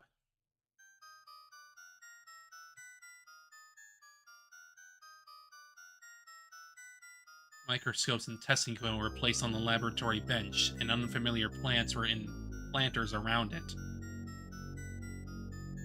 We managed to survive somehow, but at this rate, it's only a matter of time before we are wiped out. Is there anything we can do? Kirigiri asked. Unfortunately, we can only take defensive stance using traps. After all, we don't have enough troops. I had planned to train you guys and then go on the offensive, but we're gonna break through the traps with sheer numbers. Kyoko was understandably stumped as well. Kirigiri, what would the ultimate detective do in a situation like this? Shiba asked with a serious face. It's not something you ask a detective, that's just how dire the situation is. Kirigiri watched around the room with her arms crossed, seeming to be lost in thought. One thing I notice is that these creatures don't seem to be very intelligent life forms, even though they have traveled across space. They did look like big rats or octopuses. Don't judge my appearances. Fact is, they came on a UFO that can't be explained by modern science. That's right. However, I suspect that those snouters on the ground are just disposable troops, and the real ultimate galaxy invaders are on the UFO. In other words, shooting down the UFO should stop the invasion. See, that's right. Shikiba looked as if blinds had fallen from his eyes. He never noticed this before? Captain, how do we shoot down a UFO? Kyoka asked. No one was able to give an answer. He fell silent. Didn't even know how a UFO flies in the first place. What is this? Kyoko noticed an orange box on the lab bench. Actually. Sheeb opened the lid of the box. Inside was a blanket and a bowl of milk. In the corner of the box, a small snouter was trembling. It looked like a stray cat. Captive, I picked it up in the woods. I'm taking care of it for research. Shiba reached with his finger to the snouter. The snouter extended its tentacles as if to play with it.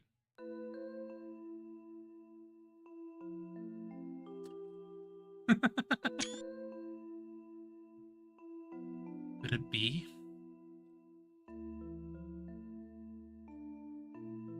Kirigiri said if she had an idea. What is it? I think the snouters are trying to get this baby back. That's ridiculous. I laughed through my nose. No, you can't just dismiss that.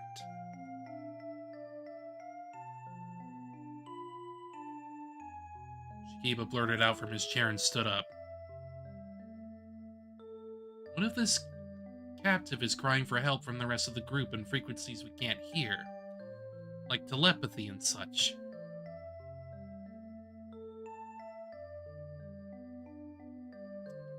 Give it back.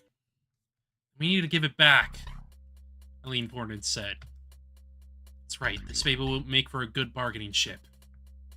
In exchange for return of the baby, we're going to demand the snouters to leave, Kirigiri said, folding her arms. Okay, let's go with that, Shikiba said. He seemed to be quite enthusiastic about this no-guarantee operation. The captain said so, we had no choice. So who will be the negotiator?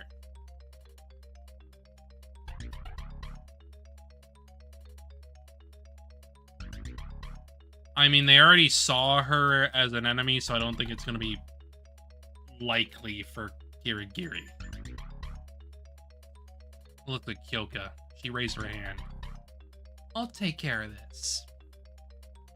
I can't leave it to the newbies, and I want to ensure the captain's safety. I believe I'm the right person for the job.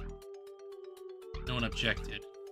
We returned to the hallway, Kyoka leading the way with the orange box in her arms. Snouters had climbed over the rubble, blown upstairs, and were beginning to swarm the second floor hallway. A huge number of snouters were visible at the end of the straight hallway. Kyoko stepped in front of them with the orange box. She took out the captive from the box and placed it on the floor.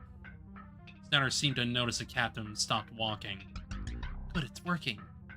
Shikiba made a fist pump. Baby Snouter captive waddled hesitantly toward the other Snouters. Suddenly, without warning, the Snouters rushed forward. They trampled the captive Snouter and came toward us. Oh boy! They were willing to make sacrifices.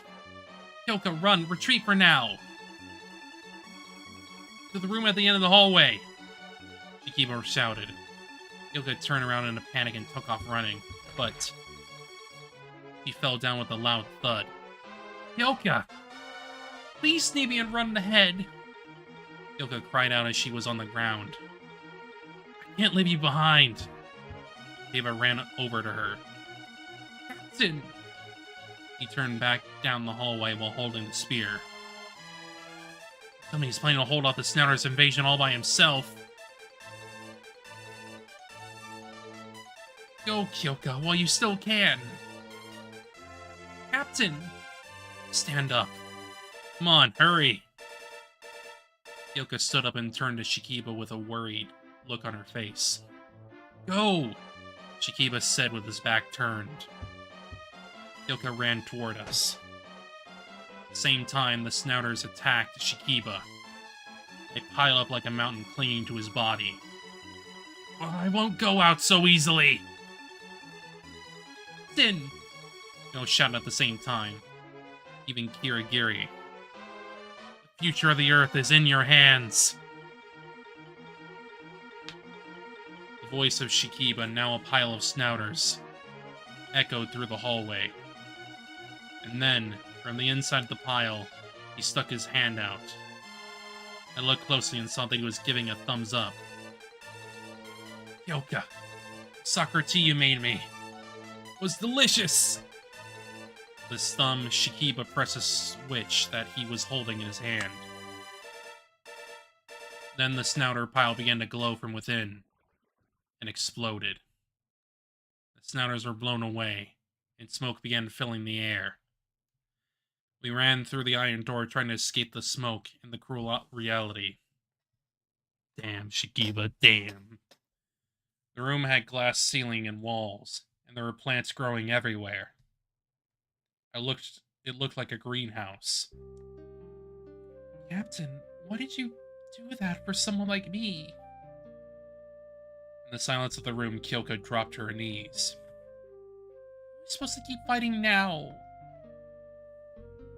We have lost a great man. Kirigiri folded her arms and closed her eyes. What should we do now? And the iron door was open from the outside. And Shikiba, clad in a tattered white coat, entered the room calmly. You're alive? Yeah. Explosion was surprisingly weak. That's the part where you would die in the story. I know what you want to say, I know, but let's put that aside for now and think about our next plan. Ha, yes. In the strange atmosphere, we gathered in the center of the greenhouse and crouched down. Listen, my attack temporarily made them back off, but that doesn't mean they've given up on their invasion. They're probably planning to settle this by the end of the night. So it's the final showdown, Kyoko said. That's right. The winner here will determine the future of this planet, either us or them. But do we have a chance of winning? We can't even shoot the UFO down, I said, hanging my head. Kirigiri, other than shooting down the UFO, how else can we win? Shikiba asked. It's not very realistic, but there is one way. What is it? Wiping out all Snouters. See, that would be difficult. This is more realistic than shooting down a UFO, and that wasn't a good thing to say, so I kept my mouth shut. I guess it's unavoidable.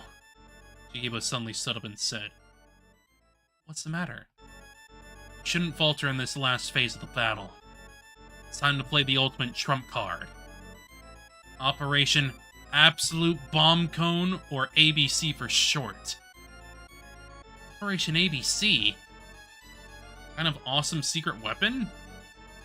I've been preparing for a long time to settle things up with them. What do you think I've been putting all my effort and blood into for this whole year? I don't know. Collecting pine cones. Huh? Collecting pine cones. No, I heard you. Here's how Operation ABC works. First, we lure in the snouters, gathering as many of them as we can in the mansion.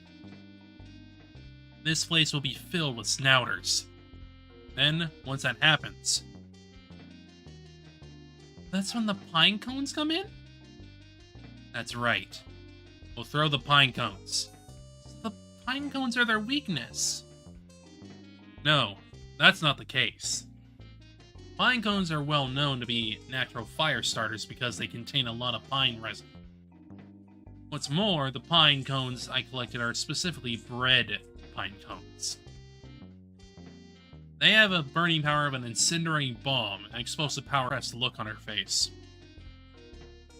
How do we escape? There's a back door here. Chikiba pushed on the glass wall. Part of it turned out to be a door which opened outwards. On the second floor, so it's high, but it looked like it would be possible to jump off and escape.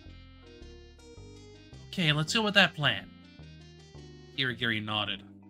Kyoka also nodded, so I did the same for the time being. However, there is one problem with this plan. What? The special pine cones are in the lab on the first floor. Behind the door on the other side of the entrance hall. Someone has to go get them. Let's go get them, Kyoka said as she stood up. No, they won't let you do that so easily. The ground floor is most likely crawling with snouters. What do we do? I'll be the bait. I'll distract them and clear the way. And bring in as many of them from outside as I can. But Captain, that would be really dangerous. This operation is a culmination of my efforts. Only I can do it. Chikiba's eyes showed determination. I didn't think he could be stopped. Should just leave it to him. Then we'll get the pine cones while the captain is distracting them, Kirigiri said. Before I knew it, she too had come to recognize Chikiba as the captain. Okay, now I'll tell you your final mission. You guys go downstairs to the lab and secure the pine cones. Immediately turn around and retreat to here, while scattering them around. After that, set them on fire and escape through the back door. Got it? Yes. Probably be the last battle. I wanted to fight alongside you guys. Captain! Let's go then. Chikiba opened the door. Whoa! He leaped out with a roar. Snouters that had been hanging around in the hallway started chasing Chikiba. He checked around and then went into the hallway. We quickly ran towards the stairs.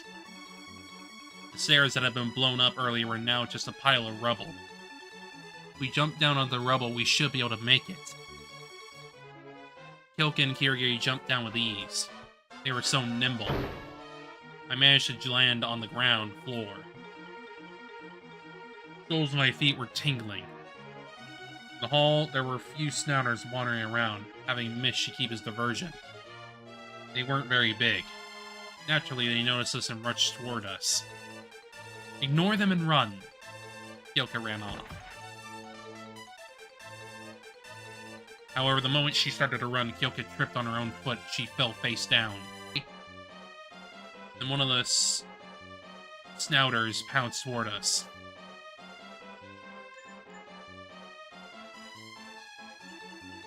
I quickly picked up the machine gun nearby and pulled the trigger. recoil was rough on my wrist. Sound of gunfire shell casings scattered. Not a single shot hit the snouter. Snouter skipped over with a jump and ran away, perhaps startled by the sound of gunfire. Hurry! Kiri was holding the door open and waiting. Kyoka and I rushed in there. The door closed. We managed to shake them off. There's a long, narrow, and damp corridor. It meant this place hadn't been damaged by the snouters. The door at the back is the lab.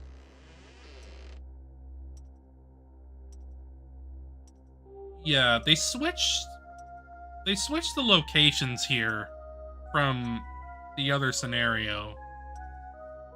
Huh.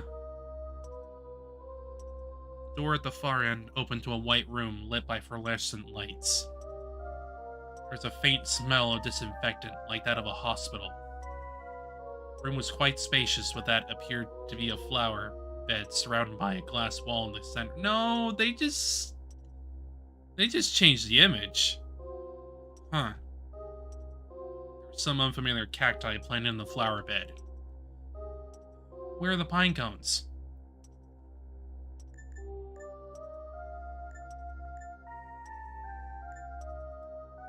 Looked under the bed and found a large number of pine cones hidden there.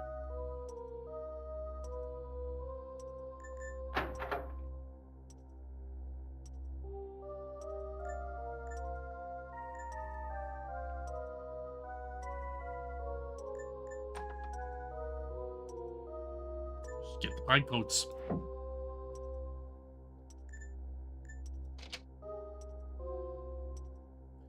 Put as many pine cones as we could into a cardboard box and then left the room, each carrying a box. When we returned to the entrance hall, Shikiba just happened to jump in through the large hole in the entrance door. His lab coat was tattered and covered in green blood.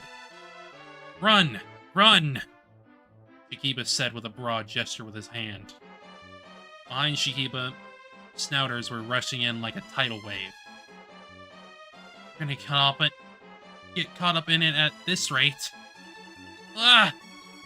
I head for the stairs, scattering the pine cones randomly.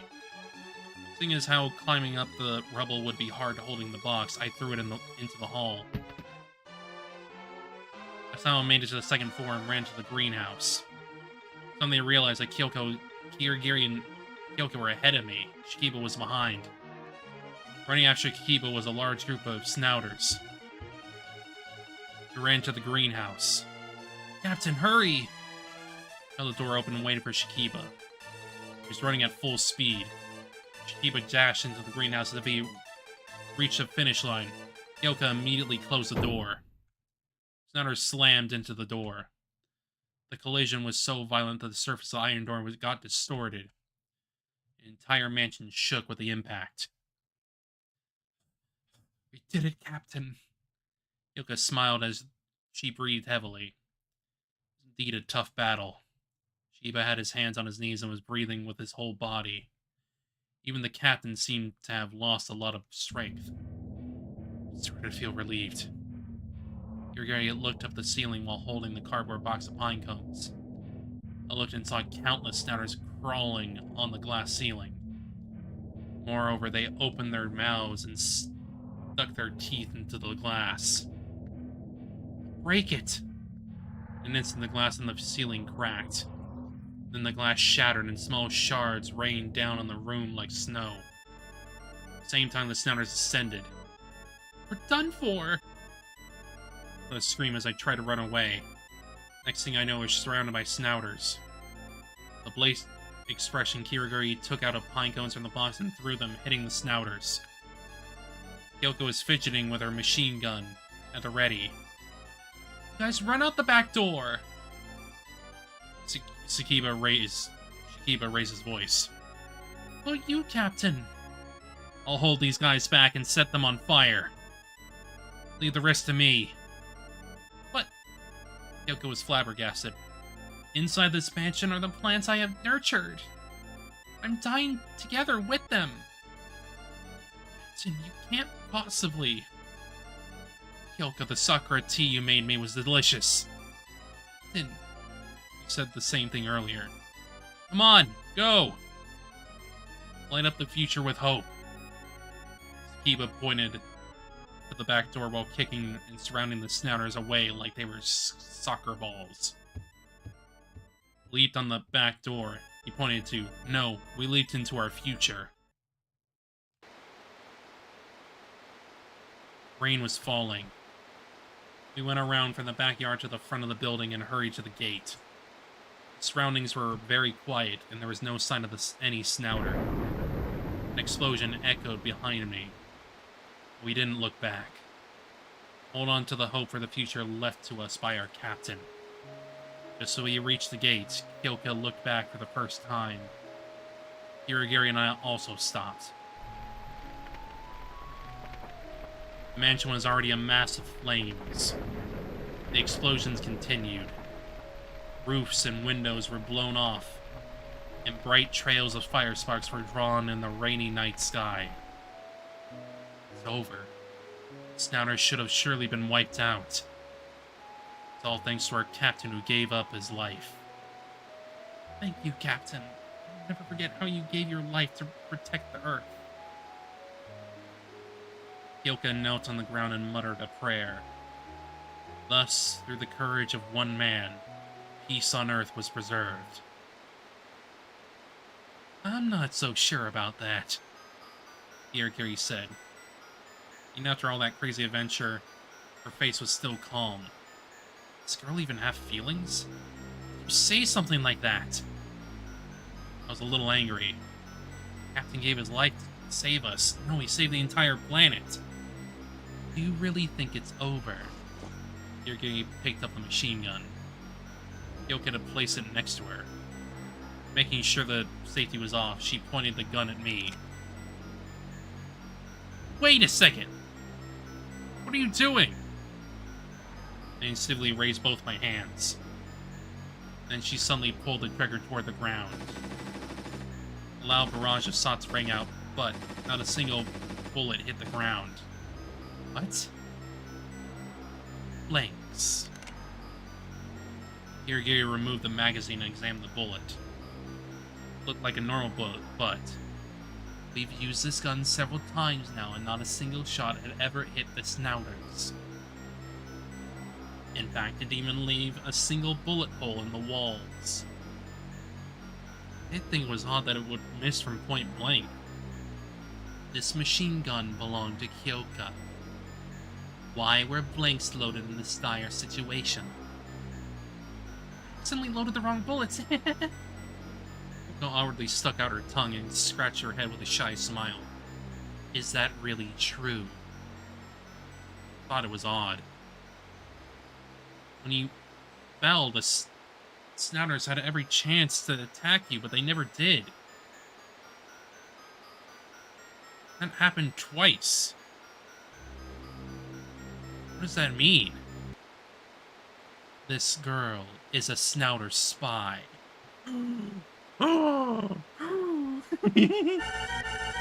What? Not only that, I think she may be an ultimate galaxy invader. The ultimate galaxy invader! No way. You're one of them? Blaming Kyoka, I backed away since I didn't know what she was capable of doing. I'm a human being. If I'm one of them, please provide some proof. Kyoka, you may not realize it yourself, but your lower eyelids move up when you blink. That's weird. Kirigiri pointed out. I looked closely at Kyoka's eyes. What? That's true! Indeed, the lower eyelids were moving up when she was blinking. It's not human. I see. I didn't do enough research. The documents I had didn't mention how the eyes blinked exactly. You really are not human. Yes, that's right. As expected from the ultimate detective. I'm a person who came from a neighboring galaxy. I'm what you call an ultimate galaxy invader. Kyoka finally spoke openly. I never thought she was an alien. What is your objective? Kirigiri asked, folding her arms. It's protecting the Earth. Huh? What are you talking about? It's the other way around. You're the ones trying to take Earth from us. Says I gradually moved away from her. No. Ask your fourth nose. Or to put it in earthling terms, listen to your heart. It's you humans who are ruining this planet, isn't it? Ooh! Don't make me remind you of how many trees are being removed from forests every day. You are the ones who are destroying this planet. We came all the way from a distant planet to protect this beautiful planet.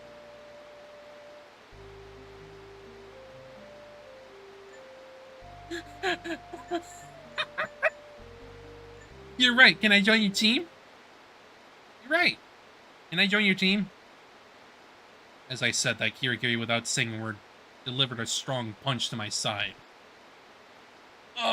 Never mind, actually. Are you prepared to regret your foolishness? Hilka slowly raised her hands in the air.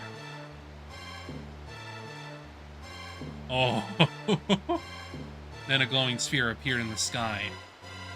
It's the UFO that I had witnessed many times. It was a short time, but it was quite fun. But now that you know my true identity, I have no choice but to kill you both. I did that, but I was punched by her. Realistically, it's like, yeah, really though, she's correct though.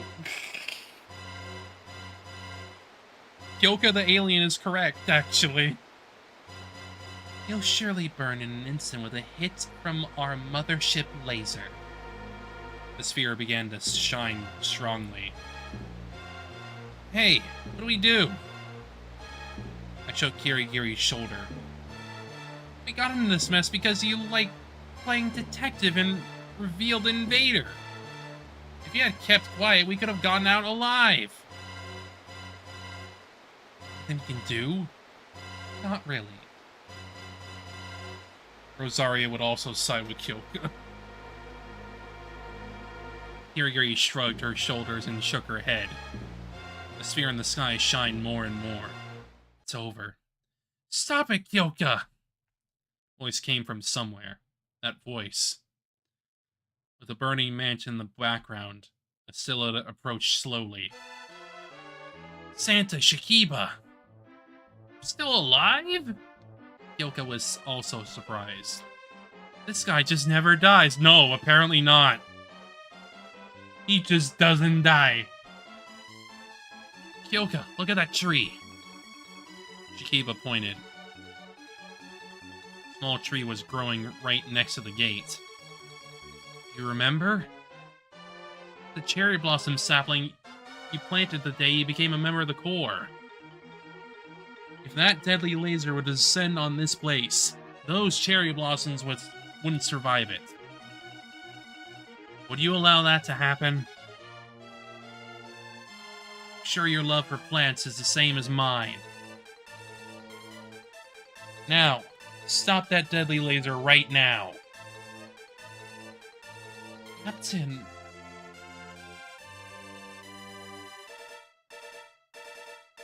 Kyoka blinked with her lower eyelids, her eyes downcast in bewilderment.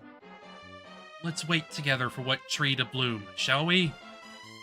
And then, make more sakura tea for me again. I can't! Kyoka shook her head. It can't be stopped anymore. Once the deadly laser is activated, it can't be stopped anymore. Captain! Well then watch me from here. Watch me from there. We're in the alien thing. We're in the alien thing. The alien comedy route.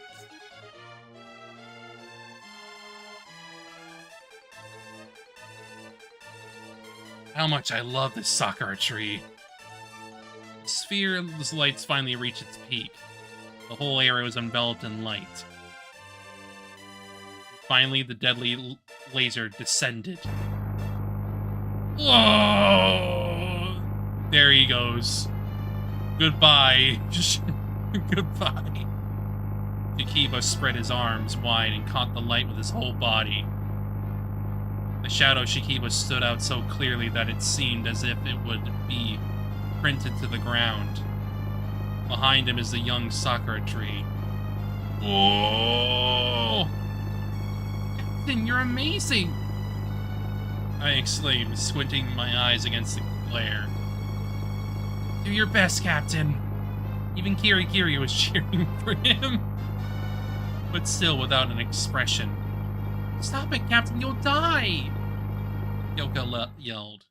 Eventually, the deadly laser died down.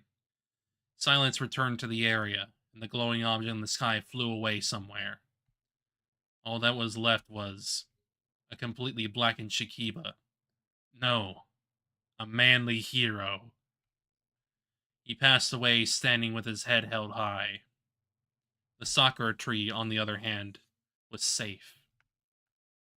It was protected by him. I certainly felt your love for plants. Kyoka dropped to her knees and hung her head. As long as there are people like you, this planet will be safe for a while. We shall leave. Kyoka, you're leaving? Shikiba slowly turned around and said, he never dies! This man never dies! He must be freaking invincible! What the hell?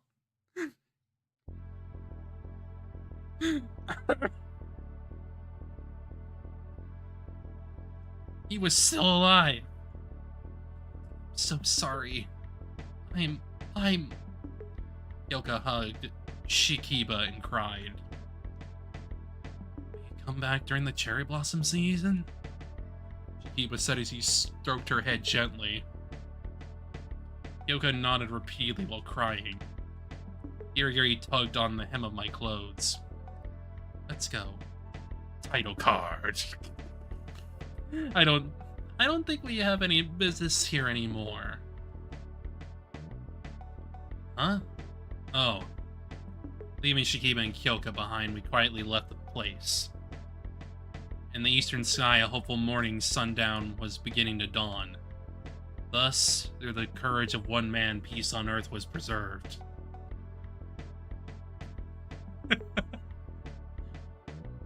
Extraterrestrial life forms versus Planet Defense Corps. Clear.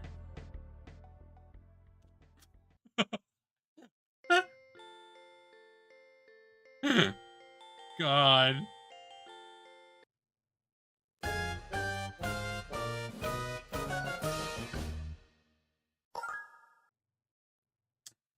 Lovely.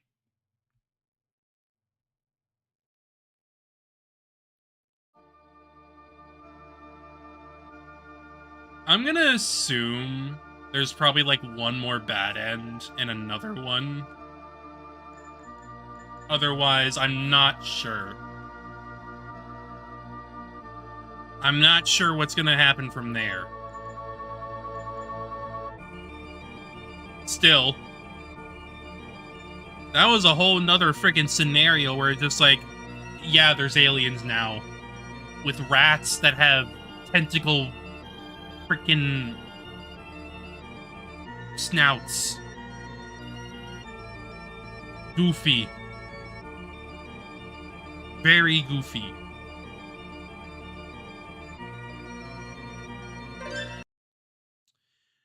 But for now, I think that'll probably do it for me today. I'll probably look up and see what I'm gonna have to do. Maybe. I don't know. Technically, the main story is over. Actually, you know what? Hang on. I'm just gonna look it up real quick. Like, um...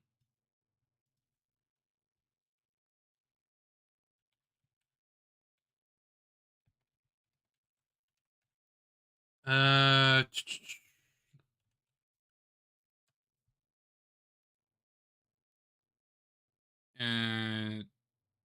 Okay, apparently there's two of them for the alien stuff. Apparently.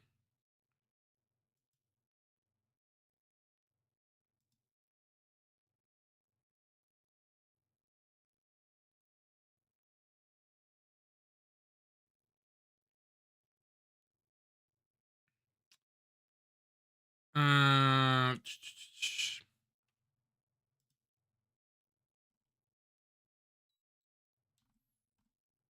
I don't know. I'm probably gonna like look this up on my own and maybe do one more stream with it.